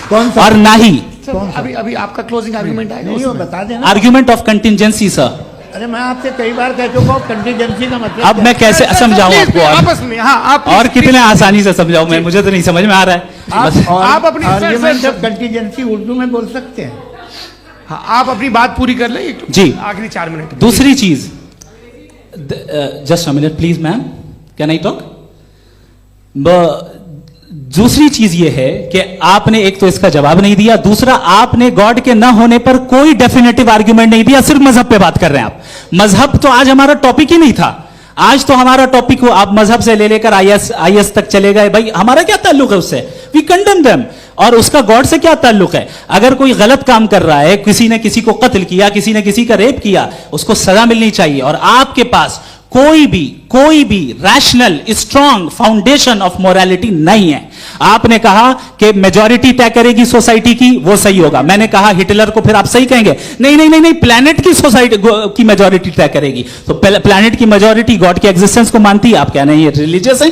तो यानी आपके पास कोई स्ट्रॉन्ग फाउंडेशन नहीं है ऑब्जेक्टिव मोरालिटी का। ऑब्जेक्टिव मोरालिटी का अगर कोई फाउंडेशन है तो वो सिर्फ गॉड है, गॉड है, गॉड है। थैंक यू जी। ये मुफ्ती शमाइल नदवी साहब का क्लोजिंग आर्ग्यूमेंट था। अब हमारे पास जी, मैं जी ये बड़ा अच्छा है कि दोनों लोगों को मॉडरेटर से शिकायत भी और बोल रहे भाई हमारी शाबाशी भी तो करते चलो। अब मेरी बात जी, आपके पास जावेद अख्तर साहब 5 मिनट का वक्त है, ये आपका क्लोजिंग आर्ग्यूमेंट है, टाइम रीसेट कर दें जी। देखिए, बहुत सारी बातें हैं। गॉड का डेफिनेशन दुनिया के किसी भी रिलीजन में है कि वो ओमनीपोटेंट है, ओमनीप्रेजेंट है, he is just, he is kind, he loves you and so on.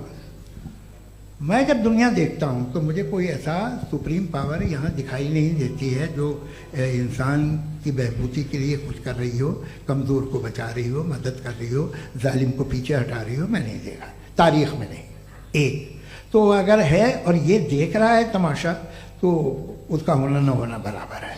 दोयम ये कि ये जो है, जब आप ये कहते हैं कि कायनात जिसकी कंटीजेंसी है, मैं देखिए वो लफ्ज़ इस्तेमाल किया मैं, तो ये कैसे हो सकती है भाई?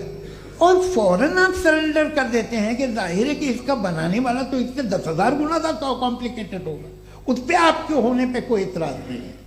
उसे वो टाइमलेस है, वो पहले से था, टाइम तो बहुत बाद में आया। ये सब आप मानने को तैयार है जिसका आपके पास कोई सबूत नहीं, आपके पास कोई रीज़न नहीं।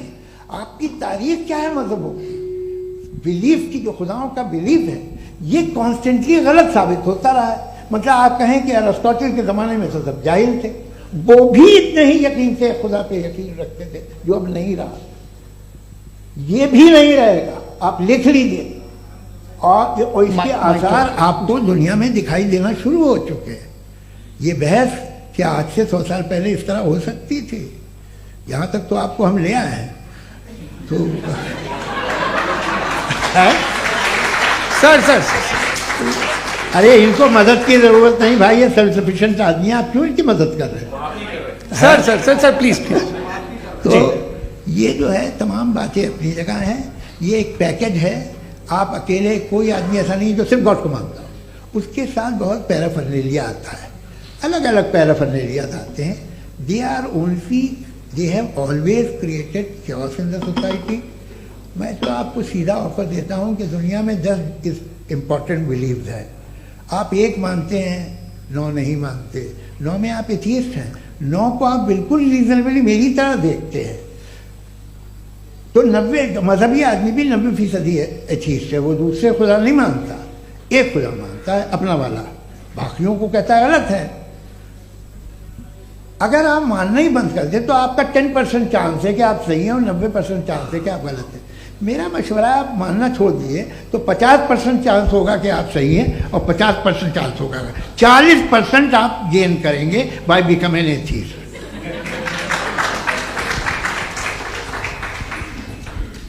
ये एक फरसूदा ख्याल है, ये ख़त्म हो रहा है। हो सकता है मेरी ज़िंदगी में ना हो, लेकिन ये हो जाएगा। जो बातें ये इनको आप मेटाफिजिकल ये वो ऐसे रिस्पेक्टेबल टर्म दे दिए, ये तो उन लोग के हैं जिन्हें ना फिजिक्स मालूम थी ना मेटा मालूम था, ये उन्होंने आपको दिए हैं। जी बहुत शुक्रिया आप दोनों लोगों का। और अब इस बातचीत का आखिरी राउंड शुरू होगा, डज गॉड एग्जिस्ट की ये बहस मुफ्ती शमाइल नदवी और जावेद अख्तर साहब के बीच। आप लोग अपने अपने हाथ ऊपर करेंगे, मैं यहाँ से तय करूँगा। और माइक हमारे पास है क्या? एक ही माइक है ऑडियंस के लिए? 2 माइक है, एक इस तरफ एक इस तरफ, ठीक है। तो जी सबसे पहले हमारी सहयोगी है मारिया शकील जी, पूछिए सवाल। थोड़ा सा रुकेंगे ताकि कैमरे का फ्रेम आप पर आ जाए, आपकी तो प्रैक्टिस है टीवी की। जी नदवी साहब, मैं खुदा को मानती हूँ, पहले मैं इसी प्रमाइस से शुरू कर रही हूँ और ये बता रही हूँ आपको, मैं मानती हूँ। लेकिन कुछ सवाल हैं जो जावेद साहब ने उठाया, उसका जवाब आपको देना चाहिए। पहला सवाल ये कि गजा में सालों से छोटे बच्चे मर रहे हैं, वो उनको, अगर खुदा मर्सीफुल है, हम मानते हैं कि अल्लाह ताला में बहुत ताकत है, तो वो बच्चे क्यों मर रहे हैं?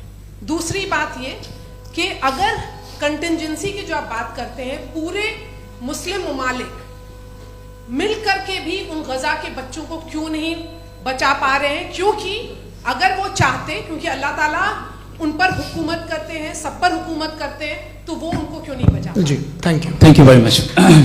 बहुत अच्छा किया आपने इस चीज को जिक्र कर दिया, मैं इसको और अच्छे से एक्सप्लेन करने की कोशिश करता हूं। देखें, जहां तक आपने कहा कि गजा के बच्चों को मारा जा रहा है, देखिए 2 वर्ल्ड व्यू है, एक एथिस्टिक वर्ल्ड व्यू, एक थीस्टिक वर्ल्ड व्यू है। बच्चे मर रहे हैं दोनों वर्ल्ड व्यू में, लेकिन हमारा वर्ल्ड व्यू कह रहा है कि रिकॉम्पेंस है, ये कह रहे हैं कि उनका मरना बेकार जाने वाला है, कोई उसका रिकॉम्पेंस नहीं है, चूंकि इनके यहां आखिरत और अल्लाह का कोई तसव्वुर या गॉड का कोई तसव्वुर नहीं है। आपने ये सवाल किया कि गॉड मर्सीफुल है, क्यों नहीं रोकता? ये मैंने बताया कि ये मिसकंसेप्शन है लोगों के दरमियान कि गॉड को सिर्फ मर्सीफुल और ओमनीपोटेंट समझते हैं। गॉड के सिर्फ यही 2 एट्रीब्यूट्स नहीं है, गॉड के कई सारे एट्रीब्यूट्स हैं, उनमें से अल हकीम भी है, उनमें से ऑल वाइज भी है, ऑल नोइंग भी है। लिहाजा अगर इस दुनिया में किसी को तकलीफ आ रही है और गॉड उसको नहीं रोक रहा है, वो इसलिए नहीं रोक रहा है चूंकि इंसानों को फ्री विल दिया गया है। ठीक इसी तरीके से अगर एक डॉक्टर किसी छोटे बच्चे को इंजेक्शन लगा रहा है, उसे तकलीफ पहुंच रही है, उसके लिमिटेड पर्सपेक्टिव के एतबार से यह गलत हो रहा है और डॉक्टर बुरा है। लेकिन जब आप ब्रॉडर पिक्चर को देखेंगी, आपके और हमारे पास सिर्फ एक पिक्सल है, हमें इतना नजर आ रहा है कि गजा में कत्ल हो रहा है, लेकिन इसके पीछे कितना रिकॉम्पेंस उनको मिलने वाला है, पूरा पिक्चर गॉड के पास है। तो एक पिक्सल से आप पूरे पिक्चर को कभी भी जज नहीं कर सकती। आप इसमें कुछ जोड़ना चाहेंगे? आपको कुछ बोलना है इसमें? भैया आपने बहुत अच्छा जस्टिफिकेशन दिया, या आप वो जो वहाँ के प्राइम मिनिस्टर इजराइल के उन्हें भेजिए, वो बहुत खुश होंगे। आप जस्टिफिकेशन दे देना कि अगर गॉड नहीं है तो बच्चे क्यों मर रहे हैं, आप बताएं। वो ये सवाल पूछ रहे हैं कि अगर आप ईश्वर का अस्तित्व नहीं मानते हैं तो उन बच्चों की मौत को आप कैसे इंटरप्रेट करते हैं? भाई भाई ये दुनिया जो है, जो ताकतवर लोग होते हैं वो एक नाइंसाफी करते हैं। तो ये अच्छा काम है आपके नजदीक, तो नेचर नाइंसाफी पे मबनी है। अरे मेरे भाई, आप नेचर की कहाँ बात कर रहे हैं, तो इंसान की बात जी, कर ये रहे तो फिर जब मैं इंसान की बात कर रहा था आप नेचर की बात करने लग क्रॉस गए। एग्जामिनेशन नहीं, हैं। हाँ अब आप मुझे बोलने नहीं देंगे तो अलग बात है, आप बोलिए, मुझे कोई जल्दी नहीं। जी नहीं, ये क्रॉस नहीं, एग्जामिनेशन एक है। मिनट रुकिए। क्रॉस मुझे एग्जामिनेशन। बोल तो लेने दीजिए। जी, बोलिए। ठीक है। बात ये है कि ह्यूमन सोसाइटी तभी साथ में रह सकती है जब वो मोहब्बत से, एकता से, एक दूसरे के एहतराम करके रहे।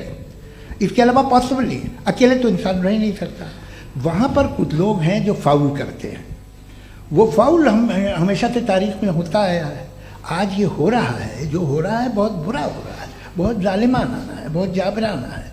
उसको आप कहें कि ये बच्चों को कॉम्पनसेशन मिल जाएगा या इसकी इंजेक्शन है, इंजेक्शन तो हेल्थ के लिए दिया जाता है। आप ये कह रहे हैं कि ये बच्चों की जो धज्जियां उड़ रही हैं ये इंजेक्शन है, ये विटामिन टेस्ट का। है, ये टेस्ट है और उस टेस्ट में अगले उनको ऐसा रिकॉम्पेंस मिलेगा जो आपके तस्वुर के बाहर है। ये आप 3 बरस के बच्चे को बारूद से उड़ा के टेस्ट ले रहे हैं, वाह।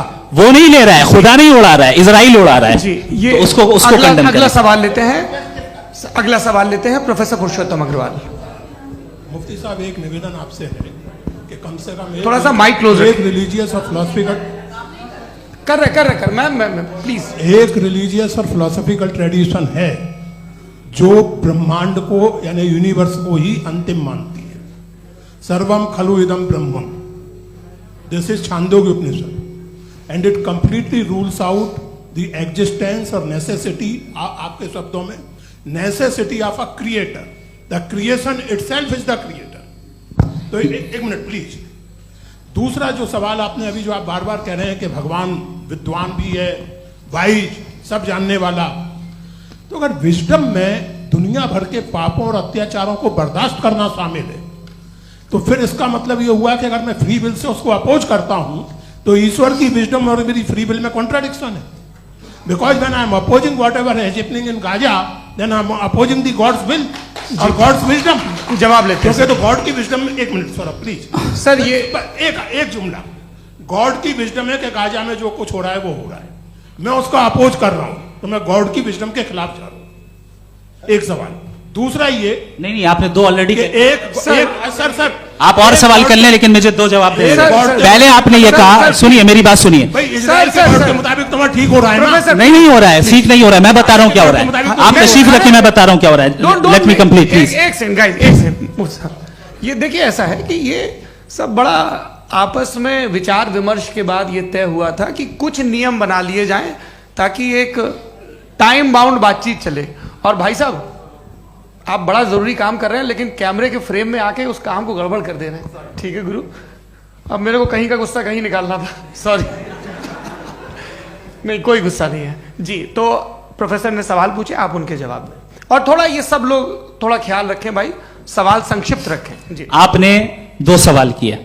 सबसे पहला ये कहा कि हमारे पास ये कॉन्सेप्ट है कि ये यूनिवर्स खुद नेसेसरी बीइंग है, creation itself is the creator. How irrational is this कि मैं एग्जिस्ट करूंगा बाद में, लेकिन अभी एग्जिस्ट कर भी रहा हूं, यानी एक ही टाइम में एग्जिस्ट भी कर रहे हैं, नहीं भी कर रहे हैं। This is not true. दूसरी चीज आपने कहा कि अगर इजराइल में, सॉरी माफ कीजिएगा, Israel doesn't exist, occupied Palestine में अगर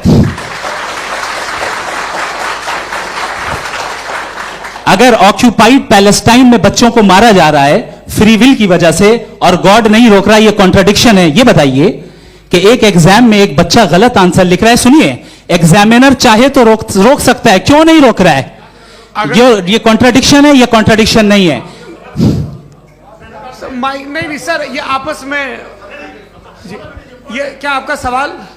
माइक दीजिए। फ्री विल दिया गया है टेस्ट के लिए, अकाउंटेबिलिटी के लिए। अगर फ्री विल नहीं होता तो आप कहते हैं हमें रोबोट बना दिया गया। नॉट मिसरिप्रेजेंट माय पोजीशन, आपकी जो भी पोजीशन, मैं अपनी फ्री विल के नाते, अपने ह्यूमन विजडम के नाते गाजा में हो रही अत्याचार का विरोध करता हूं। बिल्कुल करना चाहिए। के हिसाब से मैं गॉड की विजडम का विरोध कर रहा हूं? बिल्कुल नहीं, जो हो रहा है गॉड की बिल्कुल भी नहीं, बिल्कुल भी नहीं। उसका वहां पर गाजा में कत्ल होना ये इंसानों के गलत इस्तेमाल का नतीजा है, फ्री विल के इस्तेमाल का नतीजा है। गॉड इसका हुक्म नहीं देता, उससे रोकता है। यही तो मसला है ना, आपके लिए कॉन्सेप्ट क्लियर नहीं नहीं भाई, आपने तो बताया था इंजेक्शन लगाने से बच्चे को तकलीफ होती है, ये इंजेक्शन लगा। सर आप ऐसे रेटोरिक स्टेटमेंट दे तब तो कोई मसला नहीं समझते रहेंगे। This is a rhetoric statement, this is not a logical argument sir. I am sorry, I am sorry. आखिरी 30 मिनट बड़े मुश्किल होने वाले हैं। जी मुफ्ती साहब आगे बैठे हैं, इनको माइक दीजिए।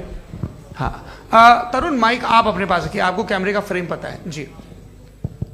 सबसे पहले दोनों को मुबारकबाद। एक सर अपना आप नाम बता दें। आप अमेरिका में शिकागो में रहते हैं, इतना मुझे याद है। बताया आपको, यासिर नदीम अलवाजदी मेरा नाम है। जावेद सर आपसे क्वेश्चन है इन्फिनिट रिग्रेस के ताल्लुक से। एक हाइपोथेटिकल सिनेरियो है, मसलन अगर आप सर माइक थोड़ा सा प्लीज क्लोज रखिए। ओके जी। अगर आप शायर इसलिए हैं कि आपके कोई उस्ताद शायर थे, और वो इसलिए शायर थे कि उनके कोई उस्ताद शायर थे, और इसी तरीके से हम माजी में पीछे चलते चलते चले जाएं और कहीं ना रुके, तो माफ कीजिएगा आप कभी शायर नहीं हो सकते। लेकिन आप शायर हैं, आपका शायर एग्जिस्ट करता है, इसका मतलब यह है कि आप कहीं ना कहीं रुके हैं। तो मेरा सवाल यह है कि क्या आप इन्फिनिट रिग्रेस ऑफ कॉजेस को लॉजिकल फैलेसी मानते हैं या नहीं मानते? हाँ या ना? मैं इन्हें लॉजिकल फैलेसी नहीं मानता हूँ, लेकिन मेरा प्रॉब्लम यह है कि जब मैं नहीं मानता हूँ तो I will continue with this logic जो फैलेसी नहीं हो। आप एक जगह रुक जाते हैं जाके, आप कहते हैं ये गेंद कैसे बनी, ये जजीरा कैसे बना, ये समंदर कैसे बना, ये ज़मीन कैसे बनी, और अचानक गॉड पे जाके आपको ब्रेक लग जाता है। एक बार आप सवाल नहीं करते कि भाई इनको बनाने वाला तो इनसे भी कॉम्प्लिकेटेड होगा, वो कैसे बना, उसके बारे में आपने इत्मीनान कर लिया, वो हमेशा से है। तो अगर आप उसे हमेशा से मानते हैं तो फिर ये मान लीजिए कि कायनात हमेशा से है, क्या तकलीफ फिर हम वजूद में नहीं आते जी है? हम मौजूद नहीं। अच्छा सर क्यों नहीं हो सकते? मैं बताऊं प्लीज प्लीज। जैसे मैंने मिसाल दी आपके शेर, आपका शेर कभी वजूद में ना आता अगर शायर इसी तरह चलते रहते हमेशा। जी माइक मेरे ख्याल से एक सेकंड। इन्फिनिट रिग्रेस का कॉन्सेप्ट क्लियर नहीं हो पाया, ऐसे रहने दें, लेट्स मूव ऑन सर। ठीक है। हाँ थोड़ा सा मॉडरेटर का भी ख्याल रखें। नहीं नहीं आपने तो रखा है, आपने रखा है। यहाँ पे गौहर रजा साहब हैं, वो भी एक सवाल पूछना चाहते हैं। माइक नीचे से ऑन कर दिए, नीचे। पहले तो ये कह दूं कि मैं उन बच्चों से शर्मिंदा हूं जिनको गजा में कत्ल किया गया,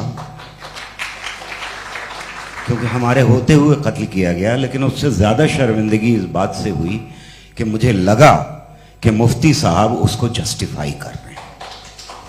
बिल्कुल भी नहीं, आप बहुत ही गलत। मुझे लगा मैं गलत हो सकता हूं, बिल्कुल गलत। मैं सवाल पूछ रहा हूं, सवाल मैं देखिए, सवाल अगर पूछ रहा हूं। एक मैं जावेद भाई से डिसएग्री करता हूं। एक सेकंड देखिए, अगर देखिए ऐसा एक सेकंड आप सर वेट अरे आप कुछ मेरे पहले मुझे अपनी बात कह लेने दीजिए।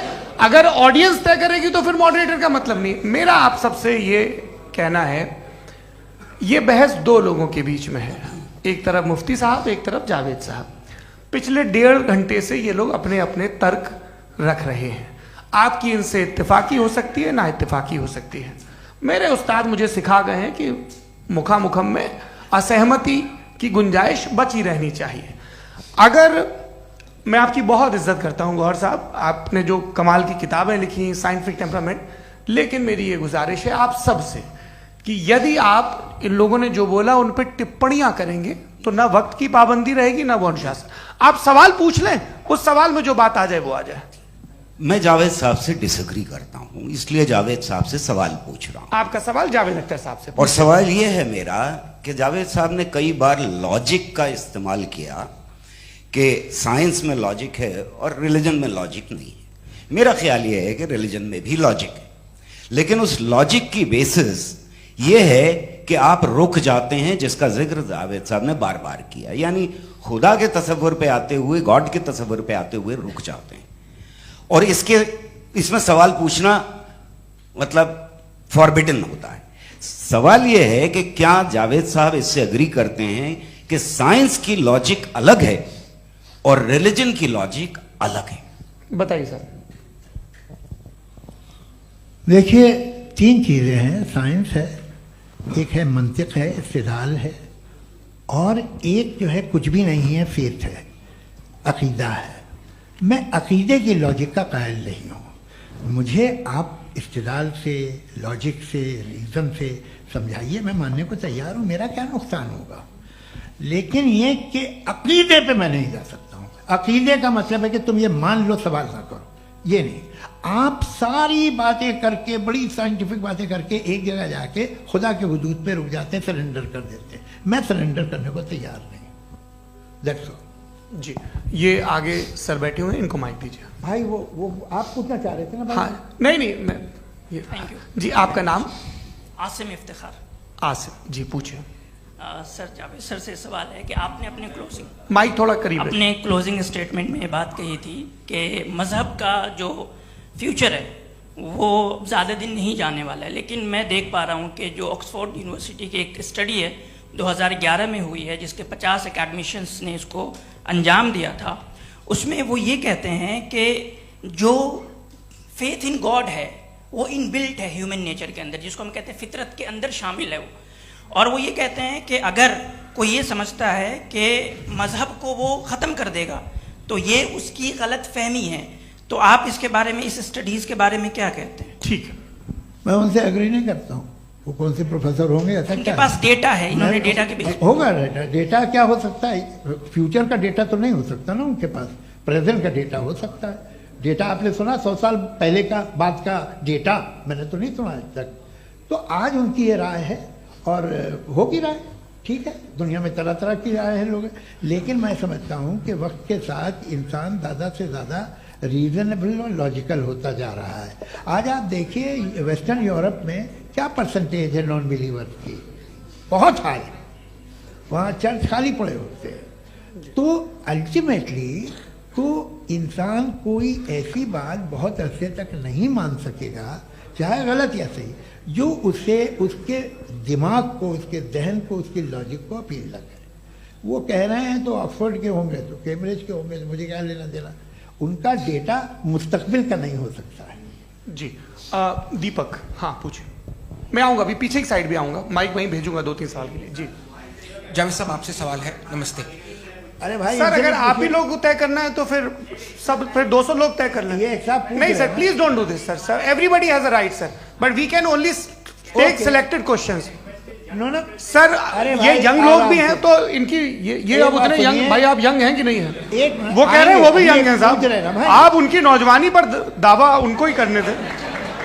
हाँ मुफ्ती साहब आप यंग, हाँ पूछे। अरे भैया सर मेरा सवाल ये है, कुछ इनसे भी तो पूछो। जी नहीं, बस आपसे एक सवाल है।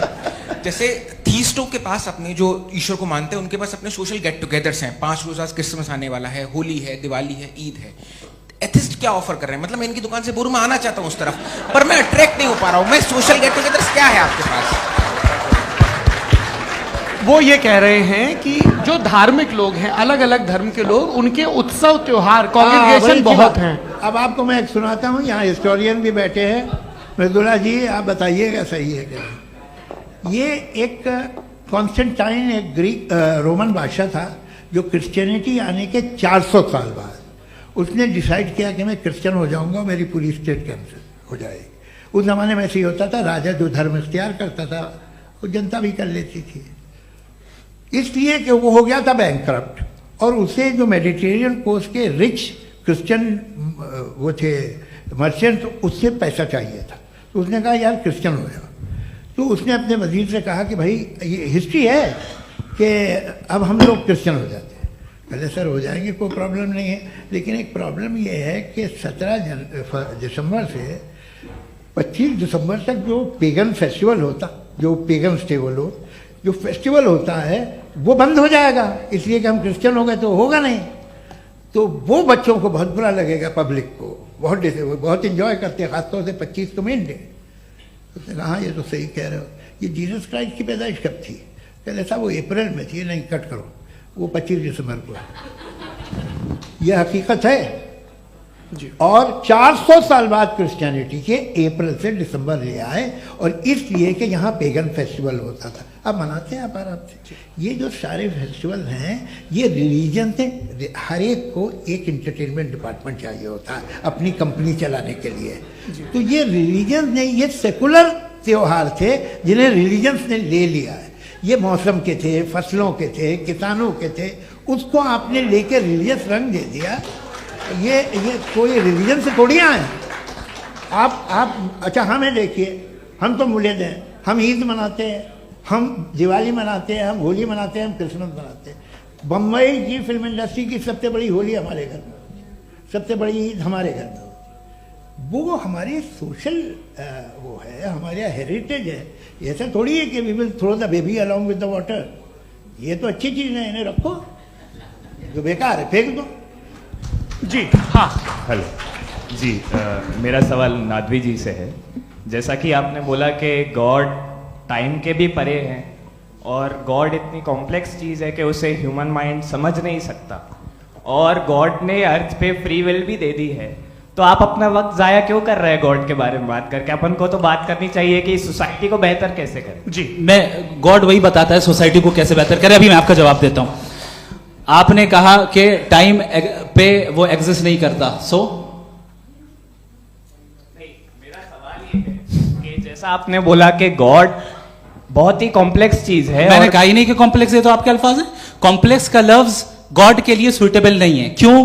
क्योंकि कॉम्प्लेक्स वो चीजें होती हैं जो ऑब्जेक्ट हो। God is not an object जिसको आप इंस्ट्रूमेंट के जरिए लेबोरेटरी में जाके टेस्ट करें, oh it's very complex. No, वो कोई कार का इंजन नहीं है। मेरा वो फिलोसॉफिकली नेसेसरी बीइंग ऐसी बीइंग है जो सिंपल बीइंग है। हाँ, आप उसको मुकम्मल तौर पे उसकी तमाम हिकमतों को जान ले और हर चीज को जान ले, ये पॉसिबल नहीं है, क्योंकि वो ऑल वाइज है, आप ऑल वाइज नहीं है, और वो खुदा है, वो आपको सारी चीजें बता दे, ये जरूरी नहीं। मेरा सवाल ये नहीं था, मेरा सवाल ये था कि जब गॉड इतना परे है इस दुनिया से कि उसने अर्थ पे फ्री विल भी दी है, हम सब ह्यूमंस की फ्री विल है, और जो सोसाइटी में हो रहा है वो अपन लोग डिसाइड करेंगे, तो अपन लोग डिसाइड नहीं करेंगे ना, अपन लोग डिसाइड नहीं करेंगे। गॉड जो है, गॉड ने वो उसकी जात, उसकी एग्जिस्टेंस टाइम एंड स्पेस से परे है, लेकिन वो हमारा टेस्ट ले रहा है और उसी गॉड ने हमें बताया कि तुम्हें क्या करना है क्या नहीं करना है, तो जाहिर है उस गॉड की बात सुनेंगे ना हम। जी, वो पीछे एक चश्मा लगाए जो मैम खड़ी हैं, उनको दीजिए। हाँ, आप जी जी बिल्कुल आएंगे। देखिए, मैं कोशिश कर रहा हूँ सब तरफ जाने की। हाँ, उनको दीजिए माइक। जी, हेलो सर, मैं ओमनी प्रेजेंट नहीं हूँ, टाइम पाबंद हूँ, और जहां तक कोशिश कर सकता हूँ करूंगा। जी, अपना नाम बताइए। मेरा नाम उर्सुला है, मैं दिल्ली यूनिवर्सिटी की एक स्टूडेंट हूँ और मैं स्टूडेंट फेडरेशन ऑफ इंडिया से हूँ। मेरा सवाल मुफ्ती जी से है कि इस हॉल के इस कमरे में बैठ के हम लोग रेप की मोरालिटी के बारे में फिलोसफिकली बात तो कर सकते हैं, बट असलियत ये है कि रोजमर्रा की जिंदगी में औरतें रेप के थ्रू गुजरती हैं, और हम लोग सिर्फ नंबर्स पे इस तरह नहीं देख सकते, क्योंकि कितनी औरतें हैं इन कंट्रीज में जहां पे आप बता रहे हैं कि केसेस कम हैं, जिनका एक्सेस है कि वो जाके केस फाइल कर सकें। कितनी औरतें हैं जो जिनको काम करने की आज़ादी है उन कंट्रीज में। यूरोप में ये आज़ादी आ गई, यूरोप में ये रूल्स आ गए, तो हम आज उसके बारे में बात कर पा रहे हैं। जी, जवाब। आपने ये कहा कि कमरे में बंद होकर हम लोग इस पर फिलोसफिकली बात कर सकते हैं, लेकिन हकीकत में क्या हो रहा है, वो ग्राउंड लेवल पे क्या हो रहा है जो बहुत गलत हो रहा है, और वो सफर कर रही हैं। आई अग्री, बहुत गलत हो रहा है, और जो गलत हो रहा है उसको हमें रोकना है। और क्यों रोकना है, वो गलत क्यों है? हमारे पास इसका ऑब्जेक्टिव फाउंडेशन है, इनके पास उसका ऑब्जेक्टिव फाउंडेशन नहीं है। मैं ये कहना चाह रहा हूं कि जहां पे भी जुल्म हो रहा है, जहां पे भी औरत पे जुल्म हो रहा है, या उसकी इज्जत लूटी जा रही है, या उसे तकलीफ पहुंचाई जा रही है, और सिर्फ औरत नहीं, किसी इंसान के ऊपर भी जुल्म हो रहा है, तो उसके खिलाफ खड़ा होना, ये मोरालिटी हमारे पास गॉड के पास से आई है। वरना जावेद साहब तो कह रहे हैं कि जो है मेजॉरिटी डिसाइड करेगी, तो मेजॉरिटी तो कभी भी बदल सकती है। क्या आप ये थोड़ी सी आपको गलतफहमी है। मैं अगर मेरे जुमले से ये मदना निकला या मैंने कहा, तो ये जुमला मैं वापस लेता हूँ। ये मेरा मतलब ही नहीं था कि मेजॉरिटी डिसाइड करेंगे। मेजॉरिटी डिसाइड करे तो दुनिया में बड़ी, वैसे आपने कहा था ये जुमला, अच्छा हो सकता है, मैं मान रहा हूँ, बाद में रिकैप कर लेंगे। अरे एक सेकंड, मैं अपनी एक्सप्लेनेशन देता हूँ। मुनासिब बात यह है कि हम सब के सब दिल में जानते हैं कि क्या अच्छा है क्या बुरा है, हमें पता है अच्छी तरह से। जो लोग बुरे काम करते हैं उन्हें भी मालूम अच्छा क्या है। यही तो सवाल था हजरत कि फिर ये मोरालिटी आई कहां से? Cross examination. हाँ जी, हाँ। मोरालिटी साथ रहने की डिजायर से आई है, यानी साथ रहकर जो कुछ कह दे, जो कुछ कर दे, वो हो जाएगा? नहीं नहीं, तो आप कायदे से रह ही कर सकते हैं जब तक लोगों में मोरालिटी हो, वरना क्यास हो जाएगा। ये आपको कैसे पता? जी, हमने देखा ना, जहां मोरालिटी का क्यास हो गया, हम देखते हैं। कहां पे देख भाई? दुनिया में आप जो ये कह रहे हैं, आप ये- एक कहीं पे अगर गलत हो रहा है इस बहस तो के उसको बाद आप में आप गलत लोगों देखिए को आप क्या- सर मुफ्ती आप साहब, मैं- एपिस्टेमोलॉजी की मुफ्ती बात साहब, कर रहे हैं, मैं ऑन्टोलॉजी अरे की बात मुफ्ती कर रहा साहब, हूं। मैं इस बहस के फाउंडेशन बाद क्या आप है? दोनों लोगों को चाय पे फाउंडेशन- होस्ट करूंगा, वहां पे क्रॉस एग्जामिनेशन कर लीजिएगा। अभी ऑडियंस का हक मार रहे हैं आप लोग भाई, सर- जस्ट लोग हैं आप लोग। और ये भाई ये एक ये हाँ, बच्चे- उधर उधर आएंगे, उधर इनको आएंगे। भी। जी सर आएंगे आएंगे। अच्छा सर मेरा नाम लईकुर रहमान है और मैं अलीगढ़ मुस्लिम यूनिवर्सिटी का स्टूडेंट हूँ और जहाँ तक मुझे पता है कि sir you are also product of Aligarh Muslim University. मैं भी उसी चमन का बुलबुल हूं। हाँ सर, तो बहुत खुशी हुई मुझे जान करके कि मैं आपसे मिलूंगा। सवाल सर मेरा सवाल यह है कि सर सैयद अली रहमा का नज़रिया यह था कि खुदा के वजूद को अकल के दायरे में रह करके तलाश करना, न कि पूरी तौर से उसका इनकार कर देना। Sir how will you define it? नहीं तो ये तो आप इन्हें बताइए। ये सर, अकल सवाल से रह आपसे। के खुदा का वजूद साबित कर रहे हैं। तो सर आपने सर सैयद इनकार ने किया। कर रखा है, इस वजह से मेरा क्वेश्चन उन्होंने यही सर से एक सेकंड सर सैयद ने यही कहा ना कि अकल से आप खुदा के वजूद को साबित नहीं कर सकते, यही कहा ना भाई। वो उन्होंने कहा कर सकते हैं और वो कर दिया गया आज। वो फोन दो। तलाश करना या साबित करना अकल से अकल से नहीं सर, हो सर, सकता। अरे सवाल तो सुन लीजिए जी। अकल से नहीं हो सकता है, यही कहा ना आपने। अकल से हो सकता है। अरे वो यही कह रहे हैं भाई, आप बता रहे हो सकता है, वो तो कुछ और। आप अगर सर देखो नौजवान फोन ले लो, वो इतनी कमाल की यूनिवर्सिटी है। अरे भाई दे दो मेरी उन्हें बात जरा तो- एक मिनट अरे दे दो मेरे भाई माइक। मेरी बात सुनो, नहीं, माइक मैं पे समझ- बोलो ताकि जो लाखों लोग देख रहे हैं माइक दे दो ना। अरे देंगे ना माइक, तुम ठहरो तो। हाँ सर मेरा सवाल ये था कि सर सैयद अली रहमा का एक नजरिया था अपना कि खुदा का जो वजूद है उसको अकल के दायरे में रह करके तलाश करना है, न कि पूरे तौर से इनकार कर देना है। ये उनका कॉन्सेप्ट था। लेकिन मेरा सवाल ये है कि आप इसको कैसे डिफाइन करते हैं, एक्सप्लेन कैसे करेंगे, मैं आपसे जानना चाहता हूँ, क्योंकि you are the product of Aligarh Muslim University. मुझे अकल के दायरे में रख के मैंने बहुत तलाश की, मुझे मिला नहीं। हाँ ये इधर उधर वो चश्मा लगाए जो, हाँ उनको दे दीजिए।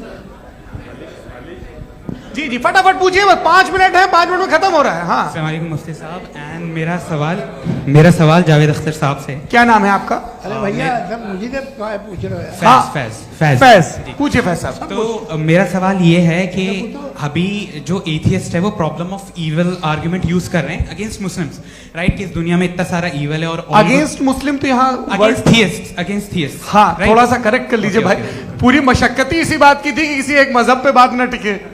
जी तो बेसिकली ये आर्गुमेंट ऐसा है कि इस दुनिया में इतना ज्यादा इविल एग्जिस्ट करता है और अगर एक ऑल गुड गॉड है तो वो रोकता क्यों नहीं है? लेकिन इस सवाल में एक हिडन अजम्पशन ये है कि इस दुनिया में ईवल एग्जिस्ट करता है। अब एथियस्ट ये कैसे ऑन्टोलॉजिकली प्रूव कर सकते हैं कि इस दुनिया में ईवल एग्जिस्ट करता है? मैं आपको बताता हूँ, थोड़ा सा समझा। नहीं सर, आप हम लोग इनको सुनने आए। नहीं please don't do that. I want to explain ontology. नहीं हम समझ गए सर, इनको अब जवाब देने दीजिए। अच्छा सवाल पूछ लो। मैं अभी तक क्या था वो मैं थोड़ा सा ऐड ऑन कर लेता हूँ। तुम गुरु, तो हम जब इसका राउंड 13 करेंगे ना तब तुमको स्टेज पे बिठाएंगे। जी तो हाँ जल्दी से। तो देखिए एथियज्म के हिसाब से सब कुछ रैंडमली बन गया है, सब कुछ एटम्स और मॉलिक्यूल्स है। एक पत्थर में और मुझ में सिर्फ इतना फर्क है कि हम लोग एटम्स और मॉलिक्यूल्स का अलग अलग रीअरेंजमेंट है। अब एक पत्थर को कोई इंसान तलवार से 2 टुकड़ों में काट दे या मुझे, according to atheism it is same. There is no evil and good according to atheism. जी अच्छा फैज साहब का सवाल ये है कि हाँ कोशिश भी करते तो इससे गलत सवाल नहीं कर पाते। एक लाइफ फॉर्म है और लाइफ फॉर्म में फीलिंग्स है, मतलब लाइफ फॉर्म सुनता है, देखता है, टेस्ट कर सकता है, फील कर सकता है। तो उसकी जो ये जो क्वालिटी इस बबल में आ गई है वो जानवर में भी है, इंसान में भी है। तो जाहिर है कि उसे कोई तकलीफ पहुंचेगी, तो चूंकि उसके पास वो सेंसिटिविटी है तो मैं करेगा। पत्थर में वो सेंसिटिविटी नहीं है। तो ये क्या सवाल हुआ कि अगर पत्थर को काटा तो पत्थर को तकलीफ नहीं होती, तो आपको काटे तो आपको क्यों तकलीफ हो? बैठ जाइए। जी हाँ अगला सवाल। हाँ पूछे जी जावेद अख्तर साहब। अरे भैया सब आप लोग मुफ्ती साहब को छोड़ रहे हैं तो मेरे ही पीछे पड़े हैं क्या? फिर चलो बोलो भाई। You asked how God can exist when children die in Gaza. Huh? You asked how God can exist when children die in Gaza, and you also mentioned the rise of atheism in Europe. But the same events also are leading many atheists and non-believers to turn towards faith. How do you interpret this contradiction, where suffering pushes some away from God, yet brings others closer to belief. देखिए, आपको एक बात बताऊं, दुनिया perfect तो कहीं भी नहीं है, हर जगह कुछ खामियां हैं। बेटा एक मिनट, मैं आप ही को कहेंगे, देखो वो तो कुछ खामियां, कमजोरियां, खराबियां सब जगह है, लेकिन अगर देखोगे ईमानदारी से कि दुनिया सबसे ज़्यादा महज़ब कहाँ है, एक आम शहरी को कहाँ हुकूक हासिल हैं, वो बोल सकता है, अपनी मर्ज़ी से काम कर सकता है, अपनी मर्ज़ी से राय दे सकता है, हुकूमत के ख़िलाफ़ बोल सकता है, बरसरे इक़्तिदार लोगों के बारे में बोल सकता है, सरमायादारों के ख़िलाफ़ बोल सकता है। तो आपको ये स्कैंडिनेवियन कंट्रीज़ में मिलेगा, वेस्टर्न यूरोप में मिलेगा। मैं नहीं कह रहा वो परफेक्ट है, बिल्कुल नहीं, वहाँ बहुत ख़राबियाँ भी हैं, परफेक्ट तो कोई, लेकिन जिन जिन मुल्कों में, लैटिन अमेरिका देखो, गल्फ देखो, वहाँ पर आपको ये ज़रूर है कि रेप नहीं होते होंगे। रेप की ज़रूरत क्या है भाई, उसको तो ख़रीद लो, घर में रखो, सड़क पर रेप करने की क्या ज़रूरत है। मगर सुनिए सुनिए सुनिए, मगर हकीकत ये है कि वहाँ शख्सी आज़ादी राय देने की, बोलने की नहीं है। जी, ये एक आखिरी सवाल मुफ्ती साहब से। हाँ मैम, इनको माइक दीजिए। शुक्रिया। मेरा नाम मनीषा है, मैं हरियाणा से आई हूँ। मैं मुफ्ती साहब से एक बात पूछना चाहती हूँ। आप बार बार जावेद साहब को कॉन्ट्राडिक्ट तो कर रहे हैं कि आपने ये कहा, लेकिन आप भी अजम्पशंस के बेसिस पे बात कर रहे हैं। आपने खुदा के होने का कौन सा प्रूफ पेश किया है, खुदा की एग्जिस्टेंस का? अब इस सवाल को अलग रहने दीजिए, कौन एथीस्ट है कौन नहीं है। और दूसरी बात जो आपने एक छोटी सी कही थी कि ये फ्री विल का इस्तेमाल करता है इंसान अपनी, लेकिन इस फ्री विल का इस्तेमाल में मतलब खुदा ने ये दे दी सबको ये इजाजत कि वो कितना घिनौनापन और कितने ज्यादा खराब से खराब तरीके इस्तेमाल कर सकते हैं। जवाब सुनते जी। आप फ्री विल को मानती है ना, या अब कहती है कि फ्री विल नहीं है ना, मानती है ना? तो अब आपके पास इसका कोई एक्सप्लेनेशन नहीं है कि अगर एक इंसान उस फ्री विल का इस्तेमाल करके गलत काम कर रहा है और बच के अच्छी जिंदगी गुजार के निकल जा रहा है, उसका कोई रिकम्पेंस नहीं है।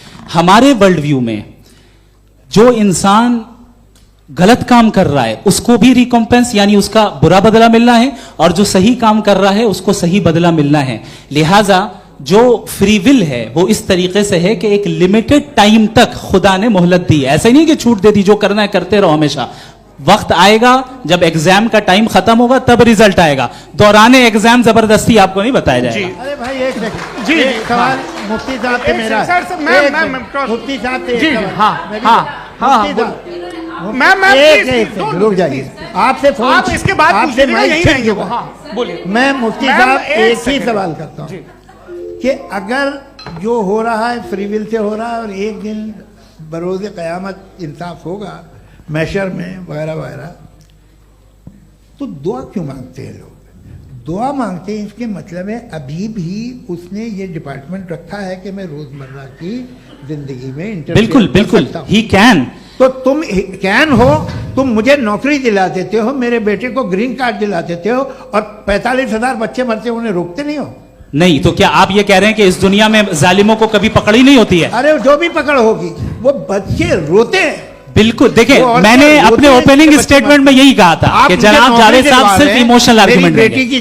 This is an emotional argument. ये छोटे मोटे इसके पीछे का रीजन मैंने बताया क्या है। देखिए मैं बार बार यहाँ पर मंच से आप लोगों को सज्जनों इसलिए कह रहा हूं ताकि थोड़ा सा आपके कॉन्शियंस पे जोर रहे कि आपको ऑर्डर बचा के रखना है।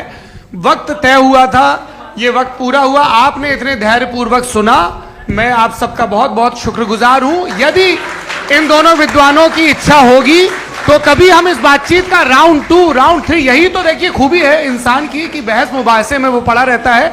आप लोगों ने बड़े धैर्य का परिचय दिया, बहुत बहुत शुक्रिया। इसी के साथ ये बातचीत आप लोग को मैं एक बात बता दूं, ये सारी बहस हो गई, अब मुफ्ती साहब और बड़े मुफ्ती साहब इन साथ के साथ मैं खाना खाने वाला हूँ।